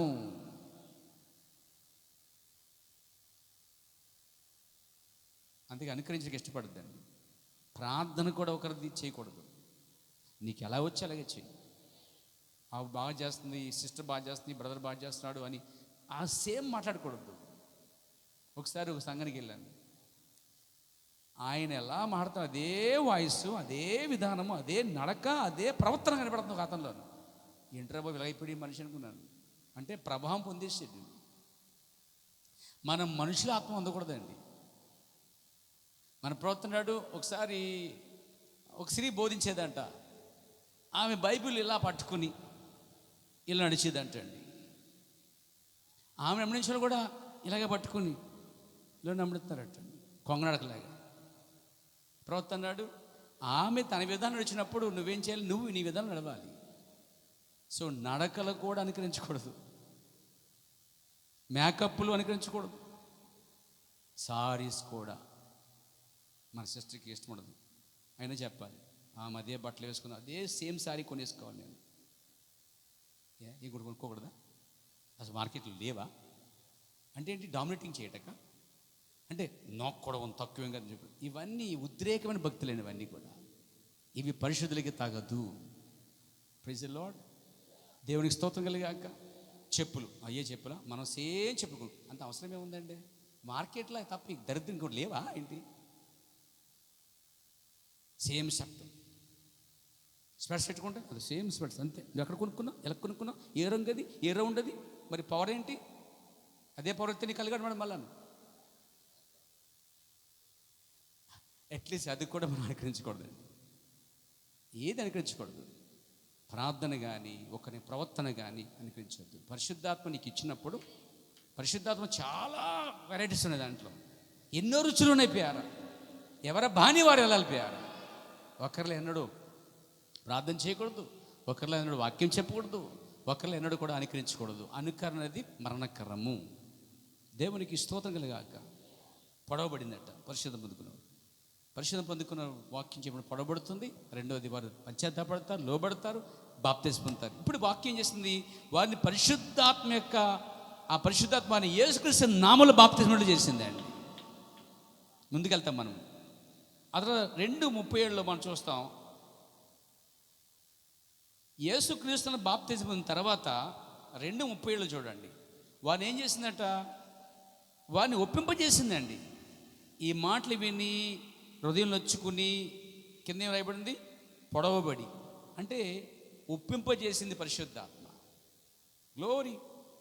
పరిశుద్ధాత్మ వారిని ఏం చేసింది? ఒప్పింపజేసింది. యోహాను సువార్త 16:5 చూసినట్లయితే, నేను వెళ్ళిపోయిన తర్వాత ఆయన వస్తాడు, ఆయన ఏం చేస్తాడు? మిమ్మల్ని సత్యం ఉండి సర్వసత్యం నుండి తీసుకొస్తాడు. ఆయన నా వాటి నుంచి మీకు బోధిస్తాడు, నేను బోధించని వాటిని తీసుకుని ఇస్తాడని చెప్పాడండి ఆయన. అంటే పరిశుద్ధాత్మ వచ్చినప్పుడు ఆయన బోధించిన వాటిని బోధిస్తాడు. పరిశుద్ధాత్మ ఈరోజు నిజంగా వర్తమానంలో వచ్చినట్లయితే ప్రవక్త ద్వారా ఏది బోధించిందో, ప్రవక్త ఏదైతే బోధించాడో, ప్రవక్తలు ఏ పరిశుద్ధాత్మ అయితే బోధించిందో, ఇప్పుడు అదే పరిశుద్ధాత్మ అలాగనే బోధిస్తుంది. వేరే బోధించదండి. దేవునికి స్తోత్రం కలిగాక. దేవునికి మహిమ కలిగాక. తర్వాత 2:4 చూసినట్లయితే, పరిశుద్ధాత్మ రక్షణ పొందుచున్న వారిని వారితో కూడా చేర్చున్నదటండి. దేవునికి స్తుతి కలుగాక. 2:47 అండి. 2:47 చూసినట్లయితే చూడండి. ఆనందముతోనూ నిష్కపట హృదయముతోనూ ఆహారం పుచ్చుకొంచుండి, మరియు ప్రభు రక్షణ పొందుచున్న వారిని అనుదినం వారితో చేర్చుచుండాను. బాబా, సంఘములో ఒక ఆత్మ చేర్చబడిన కార్యము ఒక వ్యక్తి వల్ల జరగదండి. నా వల్ల జరగదు, నీ వల్ల జరగదు. కానీ దేవుడు నీ వల్ల నా వలన దాన్ని జరిగించుకుంటాడు. దేవుని పరిశుద్ధత లేకుండా నువ్వు ఒక వ్యక్తిని నడిపించలేవు. ఒక వ్యక్తిని నడిపించాలంటే పరిశుద్ధాత్మ సహాయము ద్వారానే నడిపించగలుగుతావు. నువ్వెంత గింజుకున్న, ఎంత కొట్టుకున్నా ఒక ఆత్మ లోపల రావటం అనే కార్యము నీ జ్ఞానం, నీ భక్తి కాదు. కానీ పరిశుద్ధాత్మ నీలో ఉన్నప్పుడు నిజంగా జీవం నీ దగ్గర ఉంది కాబట్టి వాళ్ళు నువ్వు చెప్పగానే ఆకర్షించబడి వాళ్ళు లోపలికి వస్తారు. జీవం ఉన్న వాళ్ళు జీవాన్ని ఇవ్వగలుగుతారు. వాళ్ళు వెళ్ళి మాట్లాడగానే వారికి అర్థమవుతుంది, వెంటనే వచ్చేస్తారు. వాళ్ళు బాప్తిస్మం పొందుతారు, రక్షణ పొందుతారండి. ఎందుకు ఆ కార్యం జరిగితే అందరూ చేయలేరు పని, పరిశుద్ధాత్మ వల్ల పని చేస్తారు. మీరు ట్రై చేయండి. పరిశుద్ధాత్మ ఉంటే ఈ కార్యాలన్నీ జరుగుతాయా? Yes sir. నువ్వు వెళ్ళి ఒకరు వాక్యం చెప్పు, నీలో జీవం ఉందో లేదో రుజువు చేసుకో. నీ వాక్యమే నా వ్యక్తి లోపలికి వచ్చాడుకోండి, నీకు జీవం ఉంది. నీ వల్ల ఒక వ్యక్తి కూడా నడిపించలేదనుకో, నీలో జీవం లేదు, లైఫ్ లెస్.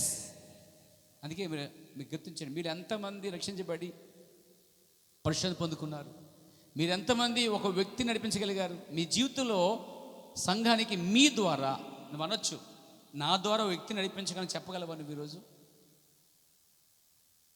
నీ ద్వారా అంటే నీ ద్వారా పరిశుద్ధాత్మ నీ ద్వారా సంఘంలో నడిపించిన సందర్భాలు ఉన్నాయా? ఉంటే చాలా ధన్యులు మీరు. మీకు జీవం ఉంది. జీవాన్ని తీసుకెళ్ళి మంచిగా కొంచెం పెట్టకండి, దాన్ని తీసుకెళ్ళి వెలిగించినట్లు పైన పెట్టండి. మీకు దేవుడు వరం ఇచ్చినప్పుడు ఏం చేయాలి? దాన్ని ఆ వరాన్ని కింద పెట్టకండి, ఖచ్చితంగా తీసుకువెళ్ళి ఉపయోగించండి. ఆ నాణ్యమును ఇంకా ఎక్కువ చేయండి. ఆ 5 నాణ్యములు 5 చేశాడు, 10కి 10 చేశాడు. ఒకడు దాచిపెట్టాడు, లెక్కలు తేడా వచ్చాయి, మనం తీసుకెళ్ళి నరకలు వేశారు. నీకు అర్థమవుతుందని చెప్పేది ఏంటో మీరు గ్రహిస్తున్నారా? అంటే నిజంగా నువ్వు చెప్పగలాలి. రేపొద్దున ప్రభుని అడుగుతాడు, నువ్వు ఎంతమంది రక్షించావు, ఎంతమందిని దేవుని సంఘంలో నడిపించావు అని చెప్తే నువ్వు అక్కడ మౌనంగా ఉన్నావు అనుకో, నీ జీవితంలో ఒక్క ఆత్మ కూడా నడిపించాలనుకోండి, నువ్వు మౌనమై వాడవలే సమాధానం చెప్పలేక అక్కడ నువ్వు సిగ్గుపడాలి. అదే నువ్వు నిలబడి నీకు నీ 5 ఇచ్చాను, ఏం చేశావు అన్నప్పుడు, అయ్యా 5కి 5 సంపాదించాను, భలే దాసుడా, ఈ 10 పట్టణాల మీద నువ్వు నాయకుడిగా ఉండు. ఏంటంటే 10 పట్టణాల మీద, తణుకు పట్టణం కాదు, తణుకులాంటి పట్టణం 10 పట్టణాల మీద. ఏమో అర్థమవుతుందా మీరు చెప్పింది? తణుకు పట్టణం మీదే నాయకుడు అంటేనే బోలు ఎక్కువ. అలాంటిది తణుకు లాంటి 10 పట్టణాలు అనుకోండి. ఏంటంటే 10 పట్టణాలు నాయకుడు చేస్తాడా? అసలు ప్రపంచమంతా ఆయన వెళ్తున్నప్పుడు ఆయనే రాజు అండి. లంచం లేకుండా ఎమ్మెల్యే చేయగలడు, లంచం లేకుండా మినిస్టర్ చేయగలడు, లంచం లేకుండా సింహాసనం గలడు. ఇప్పుడు మీరు నమ్మంగా ఉండండి. మీరు ఇప్పుడు నమ్మంగా ఉంటేనే అక్కడ నమ్మగా ఉంటావు. పేరా ఇక్కడే పోగొట్టుకోవద్దు. Praise the lord. కాబట్టి మీలో జీవం ఉందా రుజువు చేసుకోండి. బయటికి వెళ్ళి నాలో పరిశుద్ధాత్మ ఉన్నదా రుజువు చేసుకో. వెళ్ళి ఒక్కొక్కరికి వాక్యం చెప్పు. పేతురు వాక్యం చెప్తే రక్షింపడ్డారు, పిలుపు వాక్యం చెప్తే రక్షింపడ్డారు, సమరస్త్రీ వెళ్ళి వాక్యం చెప్తే రక్షింపడ్డారు, మగ్దలేనే మరియ వాక్యం చెప్తే రక్షింపడ్డారు. అంటే ఏంటి? వాళ్ళందరూ వెళ్ళి సాక్ష్యం చెప్పగా, వాక్యం చెప్పగా వాళ్ళందరూ వేడబడ్డారండి. అంటే పరిశుద్ధత పొందుకున్న తర్వాత వారు ఏం చేశారట? వెళ్ళి ఇతరులకి చెప్పగానే వాళ్ళందరినీ తీసుకొచ్చినప్పుడు ఇక్కడ చూడండి, ప్రభు రక్షణ పొందుచున్న వారిని అనుదినం వారితో చేర్చుచుండెను. ఇప్పుడు సంఘం ఏమవుతుంది? ఇప్పుడు పరిశుద్ధాత్మ పొందుకున్న తర్వాత సంఘం మెల్లిమెల్లగా అభివృద్ధి పొందుతుంది. ఈ అభివృద్ధి ఎవరు చేస్తున్నారు? చాలామంది మేమే ఆ 10 మందిని మేమే నడిపించాం తెలుసా, కొంతమంది ఇలా చెప్తారండి. మన సంఘం కాదు కూడా మనం చెప్పదు. మన సంఘం కొన్ని సంఘాలకు వెళ్ళినప్పుడు, ఏమండి నేను ఎంత కష్టపడి 30 మంది నడిపించిన సంఘానికి అండి, పాస్టర్ని గుర్తించలేదండి అంటాడు. గుర్తించాలి. అసలు నిజం నడిపిస్తే పాస్టర్ గుర్తించడం, దేవుడు గుర్తించండి, పనికి మళ్ళీ వేసాలి తప్ప. ఇవన్నీ నీ ఆలోచన తప్పు గప్ప. అసలే అండి మేము లేకపోతే సంఘమే లేదండి అనుకుంది అంటారు. నిజమే, మీరు లేకపోతే సంఘం లేదు. కానీ మిమ్మల్ని తీసుకొచ్చింది ఎవరు? దేవుడు. దేవునికి మహిమ వెళ్ళాలి. ఒక వ్యక్తిగా దేవుడే తీసుకొచ్చాడు. అందుకే దేవుని మహిమపరచాలి. నేను కాదు, ఆయన కృప వల్ల జరిగిందని ఒప్పుకోవాలి. నేనేమీ కాదు, కానీ ఆయన నా ద్వారా ఇలా ఈ విధంగా నడిపించాడని చెప్పి దేవుని స్తుతించాలి. కాబట్టి ఇక్కడ మీరు కూడా 5కి 5 సంపాదించండి, 10కి 10 సంపాదించండి. బిజినెస్ చేయండి, వ్యాపారం చేయండి. ఏ వ్యాపారం? ఆత్మ వ్యాపారం చేయండి, కానీ అమ్మేకండి. Praise the Lord. సంపాదించండి. మీలో ప్రతి ఒక్కరికి పని ఉందండి, మగవాళ్ళందరికీ పని ఉంది. మీరు బయటికి వెళ్ళి ఈ వర్తమానం గురించి మాట్లాడాలి, సాక్ష్యం ఇవ్వాలి. ఎప్పుడు సాక్ష్యం ఇస్తారు? మీరు నిజంగా పైనుండి శక్తి పొందినప్పుడే. పైనుండి శక్తి పొందిన వారే బైబిల్ సాక్ష్యం ఇచ్చారు. సాక్ష్యం అంటే ఇక్కడ సాక్ష్యం ఇవ్వడం కాదు, సంఘంలో బయటకు వెళ్ళి ఇది వర్తమానము, ఇది కాలము, ఇది ప్రవక్త, ఇది సంఘము, ఇది ఎత్తబడే కాలమని, ఇది యేసుక్రీస్తు బాప్తిస్మని, ఈ దైవత్వం అని, అపోస్తల బోధ అని, కార్యాలన్నీ కూడా చెప్పినప్పుడు నీలో జీవం బయటకు రాగానే చచ్చిన శవం లేచినట్టుగా వారు ఆత్మ లేచి రక్షణ పొందే సంఘంలో చేర్చబడతారండి. ఈ కార్యాలు సంఘంలో, ఆనాటి సంఘంలో జరిగాయి. ఎప్పుడు జరిగాయి? వారి పైనుండి పరిశుద్ధాత్మ పొందుకున్నప్పుడు జరిగాయి. మెల్లిమెల్లిగా ఆ కార్యం చూడండి. ముందు మెల్లిగా పిలువబడ్డారు, కట్టబడ్డారు, బయటికి వెళ్ళారు, పరిశుద్ధ పొందుకున్నారు. పరిశుద్ధాత్మ ఎలా నడిపిస్తున్నవారని లేఖనాల వైపు తిప్పుతూ ఉంది. దేవునికి స్తుతి కలుగాక. చాలా కార్యాలు ఉన్నాయి. దేవునికి మహిమ కలుగాక. ఇంకా మనం చూసినట్లయితే 3 అధ్యాయము 7 వచనము ప్లస్ 4 అధ్యాయం 10 వచనం చూసినట్లయితే 2 చోట్ల ఒక వ్యక్తి కోసం చెప్పబడింది. స్వస్థత గురించి అనమాట. చదువుతారు. 3:7 ప్లస్ 4:10 చదవండి. అపోస్తలుల కార్యగ్రంథం చదువమ్మా. వాని కుడి చేయ పట్టుకుని లేవనెత్తాను, వెంటనే వాని పాదములు చీలమండములు బలము పొందాను, వాడు దిగ్గులు లేచి నిలిచి నడిచెను. ఎవరి? కుంటివాడు. అవునండి, కుంటివాడు రోజు అడుక్కుంటుంటే 2 వెళ్ళారట అక్కడికి. యోహాను, పేతురు వెళ్ళారట. వెళ్ళి అన్నారు, మా దగ్గర బాబు తేరుచోడకు మా దగ్గర ఏమీ లేవు, వెండి బంగారాలు కట్నాలు పచ్చకాంతలు ఏమి లేవు, ఎర్రకాంతలు ఏమి లేవు, అసలు ఏ కాగితాలు లేవు. కానీ ఒకటి ఉంది, మాకు కలిగిన యేసుక్రీస్తు నామములో నీకు స్వస్థిస్తాము, స్వస్థపరిచేది ఆయనే, అదే మేము ఇస్తాం లే అన్నారండి. దిగ్గు లేచాడట అండి. ఇన్నాళ్ళు కూర్చున్నవాడు ఎన్నడో చర్చికి వెళ్ళడం లేచి వచ్చాడు అక్కడికి. మీరు గమనిస్తే ఆ మాట దూరంలో చర్చి ఉన్నదండి, కానీ ఎప్పుడు చర్చికి వెళ్ళలేదు, ఎక్కడే బయటే ఉన్నాడు. అంటే అర్థమేంటి, ఇక్కడ ఆత్మీయంగా చాలామంది బయట ఉన్నారండి, చర్చికి బయట ఉన్నారు జనం. పరిశుద్ధత పొందుకున్న వారు అక్కడికి వెళ్ళారు, మాట్లాడారు, యేసుక్రీస్తు ప్రార్థన చేశారు, ఆ వ్యక్తి లేచాడు. చచ్చిపడి కాళ్ళు లేచాయి, దిగ్గు లేచాడు. ఇంటికి పోలేదు అతడు, బైబిల్ చెప్తుంది. నడుచుచు గంతులు వేచు, వావ్ వావ్, గంతులు వేసాడంట అండి. నిజంగా ఈ జీవవాక్యం నువ్వు తీసుకెళ్ళినప్పుడు ఆత్మ సంబంధంగా కుంటువారు ఉంటారండి. వారు ఎన్నడూ వారి పాదాలు చర్చలో అడుగుపెట్టే జీవితమే ఉండదు వారి జీవితంలో. అలాంటి వారికి వెళ్ళి మీరు జీవవాక్యం ఇవ్వగానే వారు దిగ్గు లేచి గంతులేసి, ఇలాంటి వాక్యమా, ఇలాంటి ఆరాధన, ఇలాంటి స్తుతించడమా, ఇలాంటి సంగమా, ఇలాంటి వర్తమానమా, ఒక ప్రవక్త ఉన్నాడా అని చెప్పి గంతులు వేసుకుంటూ వస్తారండి. ఇది జరిగింది ఎప్పుడు? పరిశుద్ధాత్మ పొందిన తర్వాత. చాలా ప్రాముఖ్యమైన విషయాలు ఇప్పుడు సంఘానికి ఇది అవసరం. ఏదో బానువేష్ పొందేశాను, బాప్తిజం పొందేశాను, టికెట్ రిజర్వేషన్ అని నిద్రపోవడం కాదు. ఇప్పుడు నువ్వు చేసే పని చాలా ఉంది, దేవుని పని ఉంది అందరికీ. ఆడవాళ్ళు సువార్త చెప్పండి, బయటకు వ్యక్తిగతంగా వేదికల మీదగా చెప్పేది వ్యక్తిగతంగా చెప్పుకుంటున్నారు. పురుషులు వెళ్ళండి, సువార్త చెప్పండి వ్యక్తిగతంగా. దానికి పిలుపు అవసరం లేదు, దానికి నువ్వు సాక్ష్యమై ఉన్నావు. పరిశుద్ధాన్ని పొందుకున్నప్పుడు వెళ్ళాలి నువ్వు. అలా చేస్తున్నప్పుడు దేవుడు ఒక టైం వస్తుంది.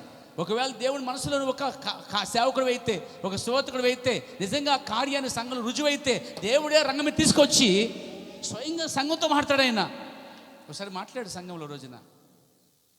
ఏ సంఘంలో? అపోస్తలుల సంఘంలో గురించి మాట్లాడుతాను నేను. ఇప్పుడు అందరూ ప్రాణం చేసుకున్నారు, ఉపవాసం అండి. ప్రాణం చేసుకుంటుంటే పరిశుద్ధం వచ్చిందా? వచ్చిందండి. పరిశుద్ధం వచ్చేమంది, సౌలు బర్నబాని నా కొరకు ప్రత్యేక పని కోసం వేరు చేయండి అన్నప్పుడు పరిశుద్ధాత్మ మాట్లాడగానే సేవకులు పెద్దలు అందరూ కలిపి సంఘమంతా చేతులేసి ప్రార్థన చేసి వారిని పంపించారు. ఈ కార్యాలు మన సంఘంలో జరగవా? జరగాలి. ఇక్కడ జరిగింది కాబట్టి జరగాలంటే పైనుండి పరిశుద్ధాత్మ శక్తి పొందాలి. పరిశుద్ధాత్మ ఉంటేనే కార్యాలు జరుగుతాయండి. దేవునికి మహిమ కలుగాక. మనము మూల సంగతికి వస్తున్నామండి. మూల సంఘం ఎలా స్థాపించబడింది, ఎలా కట్టబడింది, ఎలా దేవుడు వాళ్ళు పిల్లలను చేర్చాడు, వారు ఏ విధంగా పిలువబడుతున్నారు, ఏ విధంగా వెళ్తున్నారు చూడండి. ఈరోజు చాలామంది సంఘం అంటే అమ్మాయి మారుమనసు పొందాం, రక్షణ పొందాం, సంఘర్షణ బయటకు వచ్చాం, మన వర్తమాన పుస్తకాలు ఉన్నాయి, బైబిల్ ఉంది, స్తోత్రం, ఆదివారం గుడికి మిగతా బడికి, ఆదివారం గుడికి మిగతా పనికి. కొంతమంది ఉంటారండి, పనికి, ఇంటికి, సంఘానికి 3 ప్లేస్లే ఉంటాయి. పనికి, ఇంటికి, ఆదివారం సంఘానికి. ఎలా అనుకుంటారు? పనికి వెళ్తున్నాం, అలసిపోతున్నాం, ఇంకెసువాత అక్కడ చెప్తాం. చర్చికే సరిగా రారు కొంతమంది. తర్వాత చర్చికి వస్తున్నాం, సరిపోద్దులే, పనికి వెళ్తున్నాం, డబ్బులు అవుతున్నాయి, చర్చికి వస్తున్నాం, సాక్ష్యం ఇచ్చుకుంటున్నాం, సంఘకి వెళ్తున్నాం, అటు నుంచి అలా వెళ్ళిపోతాం పరలోకానికి. నువ్వు చేయవలసిన పనులు చాలా ఉన్నాయి. పనికి నీ జీవితం కోసం వెళ్తున్నావు, నీ బతుకు కొరకు. చర్చికి రక్షణ కొరకు దేవుని స్తుతించడానికి వెళ్తున్నావు, కుటుంబాన్ని పోషించుకుంటున్నావు. కానీ నీ ద్వారా ఆత్మరక్షింపడాలి కదా. ఆ పని ఎవరు చేస్తారు? వీళ్ళందరూ ఆ పనిలో ఉంటే మరి ఆత్మలు ఏ విధంగా రక్షింపడతాయి? నరకన జోగు వారిని రక్షించవా? జోగు చిన్నవారిని విడిపించవా? ఓ రోజు యెషయా అన్నాడు, అయ్యో అపవిత్ర పిల్లలు గలవాడిని అయ్యా. దేవుడు ఇచ్చి కాల్చాడు, అతను లోపం అంతా తీసివేశాడు, దేవుడు శుద్ధికరి చేశాడు, దేవుడు పరిశుద్ధాత్మ నింపాడు తండ్రి. అప్పుడు దేవుడు అన్నాడు, మా పక్షమున సువార్త చెప్పడానికి ఎవరు వెళ్తారంటే యెషయా అన్నాడు, అయ్యా నేనున్నానని పంపు. పరిశుద్ధాత్మ పొందుకున్నవాడు మండుతూ ఉంటాడండి. పరిశుద్ధాత్మ పొందుకున్నవారు ఖాళీగా ఉండరండి. పరిశుద్ధాత్మ పొందుకున్నవారు చర్చికి ఇంటికి చుట్టూ తిరగరండి. వాళ్ళు ఖాళీ టైంలో సువార్త చెప్తారు, సాక్ష్యం ఇస్తారు, మాట్లాడతారు, అవకాశం కోసం ఎదురు చూస్తారు.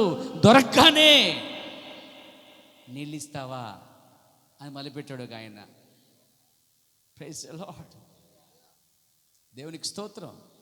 వారు ఏ పని చేస్తున్నారో ఆ పని నిమిత్తం మన ప్రవక్త ఒకసారి ఒక మెకానిక్ షెడ్కి వెళ్ళి మెకానిక్ కోసం ఆ బండి కోసం మాట్లాడుతూ అతన్ని యేసులో నడిపించాడు అండి. Praise God. ఒక బేకరీ తయారు చేసేదికి పోయి ఇలా తయారు చేస్తారు ఏంటిది, ఇలాగా ఎంత ఇంత ఇంత టేస్ట్ ఉంటుందా, ఇంత మధురంగా ఉంటుందా అని మెల్లిగా వాక్యం నడిపించాడు. మనం ఉన్నాం, ఎక్కడ తయారు చేశారు, పొద్దున్నేనా సాయంత్రందా, నిలవా మంచిదా, వస్తానే, అంతే మన బతుకు. ఎవరికి సువా చెప్పు, ఎవరికి సాక్ష్యం ఇవ్వవు. కానీ పరిశ్రమ పొందుకునే వ్యక్తులు మాత్రం అలా ఉండరండి. నువ్వు అలా ఉన్నావు అంటే అసలు ఆత్మ లేకున్నావు. కానీ ఆత్మ ఉన్నవాడు మౌనంగా ఉన్నాడు, ఆత్మ ఉన్నవాడు మండుచుంటాడట. సువార్త నీ లోపల మండుతుంటుందండి, ఆత్మల భారం ఉంటుందండి. ప్రవర్తనాడు ఒకరు పరిశుద్ధత పొందుకునే వ్యక్తి అంటే అండి అలా మౌనంగా ఉండి ఏడుస్తూ ప్రార్థిస్తున్నప్పుడట అది కూడా పరిశుద్ధాత్మ అభిషేకం అండి. ఆత్మల కోసం గోజాడటం, ఏడవటం, భారంగా ప్రార్థించటం అది పరిశుద్ధాత్మ కార్యం. ఇందులో ఒకే పరిశుద్ధాత్మ చాలా వేల కార్యాలు దీంట్లో ఉన్నాయండి. దేవునికి స్తోత్రం కలిగాక. ఇంటికి వస్తాను, పనికి వెళ్తాను, ఇది సరిపోయింది. ఆపండి ఈ కార్యాలు ఇక్కడి నుంచి, మిగతా సమయం కేటాయించండి. పుస్తకాలు బయటికి వెళ్ళండి, కరపత్ర బయటికి వెళ్ళండి, బయటికి వెళ్ళండి. ఒక టైం, ఒక గంటని దీనికి రోజుకు ఒక గంటని కేటాయించండి. ఒక గంటని వెళ్ళి మీరు వీధుములోకి వెళ్ళండి, ఇంటింటికి వెళ్ళండి. చర్చిలో కూడా జరిగినప్పుడు, వేరే చోట కూడా సభ జరిగినప్పుడు సభలకి కూర్చోండి, వెళ్ళి కూర్చుని వాక్యం ఉంటాయి కదా అక్కడ ఉన్న గొర్రెలు పట్టుకోవడానికి వెళ్ళండి.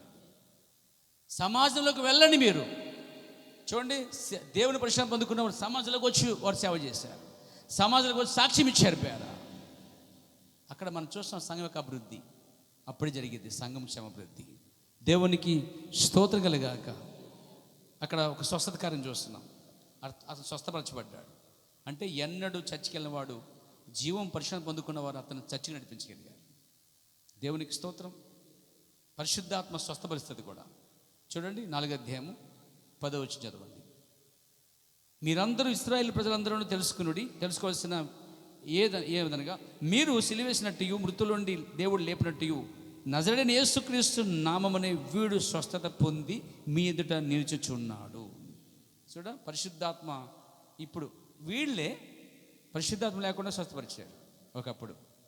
కానీ మేడగ తర్వాత పరిశుద్ధాత్మ పొందుకుని స్వస్థపరిచారు. ఏది బెటర్ ఇప్పుడు? మేడగదికి మునుప, మేడగ తర్వాత అంటే మేడగ తర్వాత అయినదే పరిశుద్ధాత్మ అనుభవం అండి. అందులో స్థిరత్వం ఉన్నది, ఇందులో ఎగిరిపోయాల్సింది. దేవునికి స్తోత్రం. ఆమె చెప్తారా? ఇంకా మనం చూస్తుంటే 3:13 చూడండి. 3:13 వచ్చినప్పుడు చూసినట్లయితే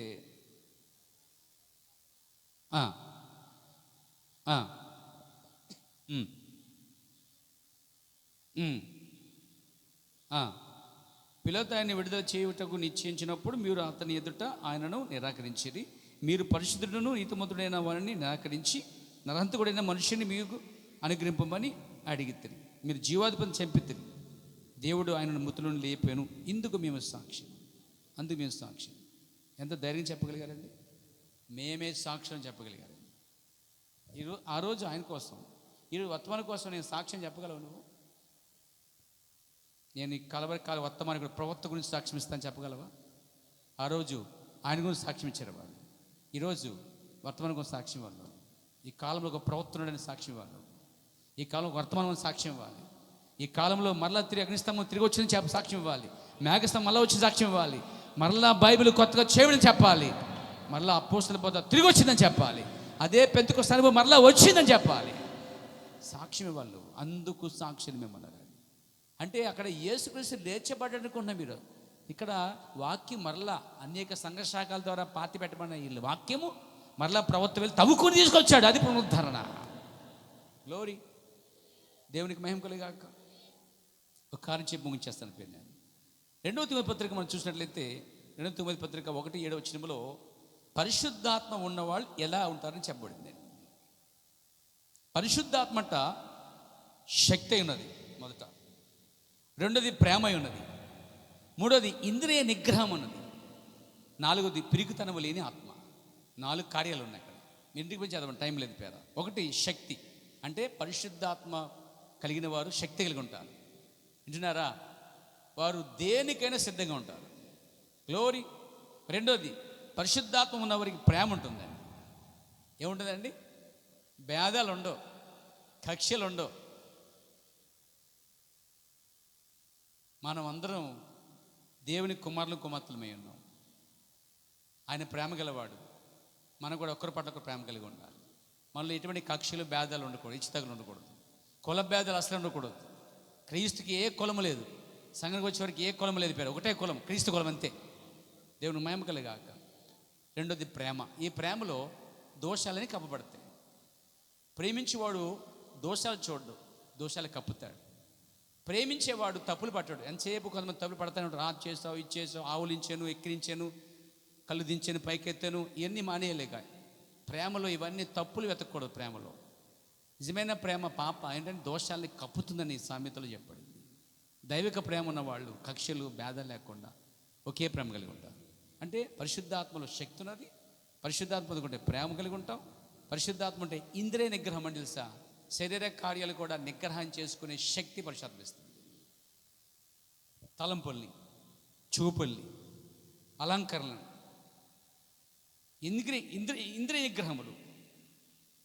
ఈ ఇంద్రియ నిగ్రహములు నిగ్రహ శక్తి అన్నమాట. ఇది పరిశుద్ధాత్మ వస్తే నీ కోరికలు కూడా నిలుపుకోగలుగుతావు, నీ చూపులు ఆపుకోగలుగుతావు. సినిమాలు చూడకుండా, బయట సంబంధమైన కార్యాలు చూడకుండా, వ్యర్థమైన చూడుకున్నట్లు పరిశుద్ధాత్మని తిప్పేస్తుంది పైకి. ఇంకా చర్చకొచ్చి చాలామంది సినిమా చూస్తూ ఉంటారు, సీరియల్ చూస్తూ ఉంటారు. అబ్బో, చాలామంది అలా ఉంటారు పేరు. ఇంకా చర్చకొచ్చి చాలామంది టీవీలు కలిగి ఉంటారు పేరు. టీవీలు, అది టీవీ కాదు, అది దెయ్యం. ఒక భార్య భర్తలు కుటుంబ రక్షింపబడిన ఇంట్లో అసలు టీవీకి సంబంధం ఏంటి? ఒక భర్త భార్య రక్షింపడినప్పుడు ఆ ఇంట్లో టీవీ ఎందుకు? ఎవరికి టీవీ? ఒకవేళ భార్య రక్షింపడదు అనుకోండి, భార్య కోసం అనుకుందాం. భర్త రక్షింపడితే భర్త కోసం అనుకుందాం. అదొక పెద్ద నరకం. ఇద్దరు రక్షింపడిన తర్వాత అలంకరణతో పనేముంది? ఇద్దరు రక్షింపడిన తర్వాత ఆచరణతో పనేముంది? ఇద్దరు రక్షింపడిన తర్వాత టీవీతో పనేముంది? అంటే ఇంద్రియ నిగ్రహం నిలుపుకోలేకపోతున్నాం. చూసేయాలి, కళ్ళెట్టు చూసేయాలి. పాస్టర్ గారు అండి, నేను టీవీ చూడలేదు, సినిమా చూడలేదు, కానీ వార్తలు చూస్తున్నాను. వార్తలు టీవీ ఏంటి బోలు ఉన్నాయి, నీ ఫోన్లో కూడా వార్తలు వస్తాయి, న్యూస్లో కూడా వార్తలు వస్తాయి. ఒక కామంటుంది, పాస్టర్ గారు సువార్త ఛానల్ ప్రసంగాలు వింటున్నానండి. పరిశుద్ధాత్మ ఉంటే ఏ ప్రసంగం వినాలో కూడా తెలుస్తుంది నీకు. అసలు నీకు పరిశుద్ధాత్మ ఉంటే ఈ కాలంలో ఎలాంటి వాక్యం వినాలో, ఏ వాక్యం వినకూడదో కూడా పరిశుద్ధాత్మ చెప్తుంది. పరిశుద్ధాత్మ లేదు కాబట్టి ఏం చేస్తావు? కాకిలాగా ఇక్కడ తింటావు, ఎలక. తర్వాత ఇక్కడ వచ్చి గోధుమ తింటావు. కాక ఒకటే పొలంలో గోధుమ తింటుంది, అదే పొలంలో కాకి అదే చచ్చిపోయిన ఎలక తింటుంది. కానీ పావురం ఉందే, పావురము అడ్డమైన తిందండి. పావురం పరిశుద్ధాత్మ గుర్తే ఉంది. అంటే పరిశుద్ధాత్మ పొందుకున్న వ్యక్తికి ఆ రోజు ఆహారం తప్ప ఈ గడి వర్తమానం, లౌకిక సంకాలంలో ప్రవక్తలు వచ్చిన వర్తమానం తప్ప ఏ ప్రసంగాన్ని మీరు వినలేరండి. ఒక ఆయన ఫోన్లు ఎత్తుకుని, ఒక బ్రదర్ సిస్టర్ కొంతమంది ఏంటంటే అందరు ప్రసంగాలు తింటారు, అందరు ప్రసంగాలు వింటారు. పీడి సుందర ప్రసంగం వింటున్నారు, ఇంకా దినాకర్ ప్రసంగం వింటారు, అమ్మగారి ప్రసంగం, అయ్యగారి ప్రసంగం, కలవరి టెంపుల్ వారి ప్రసంగం, ఇంకా వాళ్ళ సవాల్ విసురుతున్నాడు. ఆయన మెసలు తిప్పుతున్నాడు, తొడకొడుతున్నాడు పాస్టర్ గారు. ఆయన ఎవరు చూద్దాం. కాకి తిండి అది. పక్షిరాజు ఆహారం ఉంది. పక్షిరాజు నిన్న మొన్న కులిపోయిన ఆహారం తిందండి. లౌకిక సంకాలంలో పడిన మన్నా మాత్రమే తింటుంది. మీకు అర్థమవుతుందా? పరిశుద్ధాత్మ ఉంటే అన్నీ కిలికేసుకోవు, అన్నీ తినేవు, వాంతి వచ్చేస్తుంది. పరిశుద్ధాత్మ సెలనే ఉంది నిన్ను. పరిశుద్ధాత్మ ఆ గడి వర్తమానం వద్దకే నడిపిస్తుంది తప్ప కలవరి టెంపుల్ వర్తమానానికి, ఏమండి, పీడిస్తున్న వర్తమాన పుస్తకాలకి, ఇది ఆ ప్రసంగాలకి ఈ ప్రసంగాలకి చేసేది కాకి స్వభావం. వింటున్నారా? దేవునికి స్తోత్రం. గట్టి చెప్పగలరా? ఆమె చెప్పగలరా? ఇంద్రియ నిగ్రహం ఉండాలి. ఏ ప్రసంగం వినాలో, ఏ ప్రసంగం వినకూడదు, ఇంద్రియ నిగ్రహం ఉండాలి. ఇంద్రియ నిగ్రహం ఉన్నప్పుడు ఏ శరీర కోరికల ఆశలు నిలుపుకోవాలో కూడా అదే నీకు సహాయపడుతుంది. చూపుల దగ్గర కూడా తేడా చూపులు, మోహపు చూపులు. పరిశుద్ధాత్మ ఉంటే నిగ్రహ శక్తి వస్తుంది నీకు. ఏది చూడాలో ఏది చూడకూడదో పరిశుద్ధాత్మ నేర్పిస్తుంది నీకు. ఇంద్రియ నిగ్రహములు. తర్వాత 4వది పిరుగుతనం లేని ఆత్మ అండి. అది పరిశుద్ధాత్మ నీలో ఉన్నప్పుడు భయపడవు. అయిపోయి చర్చికి వెళ్తే ఏమనుకుంటారు, నన్ను అందరూ ఇప్పుడే పాస్టర్ అయిపోతున్నారు, ఇప్పుడే పాస్టర్ అయిపోతున్నారు. చర్చ్ లోకం ఏం చేద్దంటే నువ్వు మారుమనసు పొంది చక్క మురుకులో జీవించిన తర్వాత మారుమనసు పొంది బయలు పట్టుకుని వస్తావు అనుకో, బట్టలు వేసుకొని, ఎరా పాస్టర్ అయిపోయావా? లేదా నువ్వు చచ్చిపోతావు, అబ్బాయి పాస్టర్ అయిపోయిందని నేను దాకా మనతో ఉన్నది ఈ గుమ్మ పట్టుకుని మాట్లాడితే వీళ్ళకి నెగ్లెక్టేజ్ కొడబెట్టేసినప్పుడు అయిపో పరిశుద్ధం అయిపోయింది అంటారు. ఇంద్రియ నిగ్రహం అనుకొని పోనీ. కొంతమంది ఉంటారు, నన్ను ఎందుకంటావు ఇంద్రియ నిగ్రహం లేక ఒకటి దెబ్బడెత్తుంటా అసలు లేక కొట్టేసుకుంటాం వెళ్ళిపోయి. కొంతమంది చిన్న మాట అంటే గిలగిల కొట్టుకుని నన్ను ఎందుకు అసలు కోపం వచ్చేస్తుంది అంటారు అన్నమాట. ఎందుకు వచ్చేది కోపం? అసలే నిగ్రహ శక్తి లేక. ఎప్పుడు కోపం రావాలి? వాక్యాన్ని వ్యతిరేకంగా వచ్చినప్పుడు కోపపడి పర్లేదు. చంటి పిల్లలు రానకుండా చేస్తున్న ఇసుకు కోపడలే, వ్యాపారం చేస్తున్న నేను కోపడలే. కోపానికి కారణం అర్థం ఉంది. అర్థం లేక కోపడ్డాం అనుకో, పెద్దానికి కూరలు ఉప్పు తక్కువైనా కోపమే, ఎక్కువైనా కోపమే, కారమైనా కోపమే, సరిపడక ఏంటి ఆత్మది? ఏ ఆత్మ? ఇంద్రియ నిగ్రహం లేక అన్నిటికీ ఓపెన్ అయిపోతున్నాడు. ఆమె చెప్తారా? పరిశుద్ధాత్మలో ఏముంది? శక్తి ఉన్నది, ప్రేమ ఉన్నది, ఇంద్రియ నిగ్రహం ఉన్నది, మరి పిరికితనము లేని ఆత్మ అన్నమాట. చాలామంది నన్ను ఎలాగనేస్తున్నా బాబాయ్ తట్టుకులేకపోతున్నాడు బాబాయ్, ఇంకా చచ్చిగరట మానేస్తాడు, ప్రార్థన మానేస్తాడు. దేవుడు అని కీడు చేస్తాడు. దేవుడు కీడు చేసాడు, ఇక్కడ చేసాడు, నాకేం చేశాడు ఆయన అంటారు. అంటే ఏంటి? పిరికితనం అన్నమాట. ఒక నిందగా తట్టుకోలేరు. తెలుసా? టచ్ మీ అని చిన్న ఆకులు ఉంటాయి, అలా ముట్టుకుంటే అలా ముడిచిపోతాయి. తెలుసా మీకు? అలా అనగానే ముడిచిపోతాయి అంటే. కొంతమంది ఇలా అంటే నీ జులుకొస్తున్నా నా జులుకు అంతే, నన్ను ఏమన్నా అసలు ఊరుకోను. ఇంద్రియ నిగ్రహం లేదండి. అంటే నిగ్రహ శక్తి లేక ఇవన్నీ బలహీనతలు అన్నమాట. ప్రభుత్వ రోజున నేను తీసుకోను, ఎందుకంటే నీకు నాకు భేదం ఉంది, నేను తిన్నావు, నువ్వు తినుకో, నువ్వు తినవు ఇంకొంచెం తిన్నవు, నువ్వు చచ్చిరావు ఇంకో చచ్చిరానవు, నువ్వు సావు అని బతకనివ్వు. అంటే ఏంటి? ఇంద్రియ నిగ్రహం అన్నమాట. ఆదివారం రోజు చర్చికి వెళ్ళాలని తెలుసు కూడా శనివారం రాత్రే స్టంట్ అయిపోద్దండి. ఇద్దరికి భార్య కొట్టేసుకుంటారు, టక్కన కొట్టేసుకుని రాత్రి ప్రార్థన చేయబోదు. రేపు ఆదివారం అని తెలుసు కూడా శనివారమే ఆత్మ గట్ట పనిచేస్తుంది. ఇంద్రియ నిగ్రహం లేక దెబ్బడేసుకుని ఎలా వేరుగైపోతారంట. చర్చికి వెళ్తా, వస్తావా? నొతను ఎక్కువ ఎక్కాను, డబ్బే కూర్చుని బండి కూడా ఊగిపోద్ది అనమాట. ఇది కూడా గోతులో పెట్టేస్తాడు ఎక్కడ తీసుకుని. కోపం ఇంద్రియ నిగ్రహం లేనందున ఇలాంటి ప్రమాదం జరుగుతుంది. అదే పరిశుద్ధాత్మలు ఉంటే ఏముంటుంది? పెద్దగా పట్టించుకో. కోపడడానికి కామెంది వెళ్దాం అంటకు వదులు. నన్ను అంటావా? నేను చచ్చికి రాను, వెళ్తే వెళ్ళు, టవేళ్ళు తప్పి వేసి పడుకుంటావు లోపల. ఎవరు? అమ్మగారు. ఇవన్నీ చెప్తానంటే పేరా, ఇవన్నీ ఇంద్రియ నిగ్రహం లేనందున జరుగుతున్న చిన్న చిన్న కార్యాలు. ఇవన్నీ జరగటం వల్ల నీ ఆత్మ ఏమో తెలుసా అండి, క్షీణించిపోద్ది అనమాట. అందుకే ఇవన్నీ నాన్ సెన్స్. ఇవన్నీ దాటి రావాలి మనం. దేవునికి స్తోత్రం కలగాక. అందుకే శక్తి పొందుకోవాలి, సరైన ప్రేమ పొందుకోవాలి. ఆ ప్రేమ ఎలాంటిదంటే, ప్రేమలో క్షమాపణ ఉంటుంది, క్షమించగలుగుతావు, తప్పు దిద్దగలుగుతావు. ప్రేమ ఏం చేద్దా? ఓర్చుకుంటుంది. అందుకే బైబిల్ చెప్తుంది, చూడండి, నీకు విశ్వాసం ఎంత గొప్పదున్నా, కొండలు పెళ్లించి విశ్వాసం ఉన్నా, భాషలాడే వరాలు ఉన్నా, దానం చేసే దాతృత నీకున్నా, పౌలు అంటాడు కదా, భాషలు మాట్లాడిన మనుషుల భాషలు కావచ్చు, దేవతల భాషలు కావచ్చు, ఇన్ని చేసిన, ప్రవచించే వరం ఉన్నా సరే, అవన్నీ చెప్పుకుంటూ కిందకు వచ్చాడంటే ఆయన ప్రేమ లేకపోతే వెద్దుణ్ణి అంటాడండి. అంటే ఏంటి? విశ్వాసం ఉండి కొండలు పెగిలించి విశ్వాసం ఉన్నా, ప్రేమ ఉంటే అది పనిచేదిగా. ప్రేమ అక్కడ కొట్టేస్తుంది అన్నిటిని. నీ దానము, నీ డబ్బులను ఖర్చు పెట్టి దానం చేస్తావే, మంచి పనులు చేస్తావే, దోత్రం చేస్తూ ఉంటావు, సహాయపడతా ఉంటావు, నీకున్న దాంట్లో ఖర్చు పెడతా ఉంటావు, హెల్పింగ్ నేచర్ ఉంటుంది. అవి ఉన్నాను, ప్రవచించే వరములు ఉన్నాను, ప్రవక్త అంటాడు ఇక్కడ. ఇక మిగిలింది ఇక్కడ ఏంటంటే, ఒకటి విశ్వాసము, నిరీక్షణ, ప్రేమ.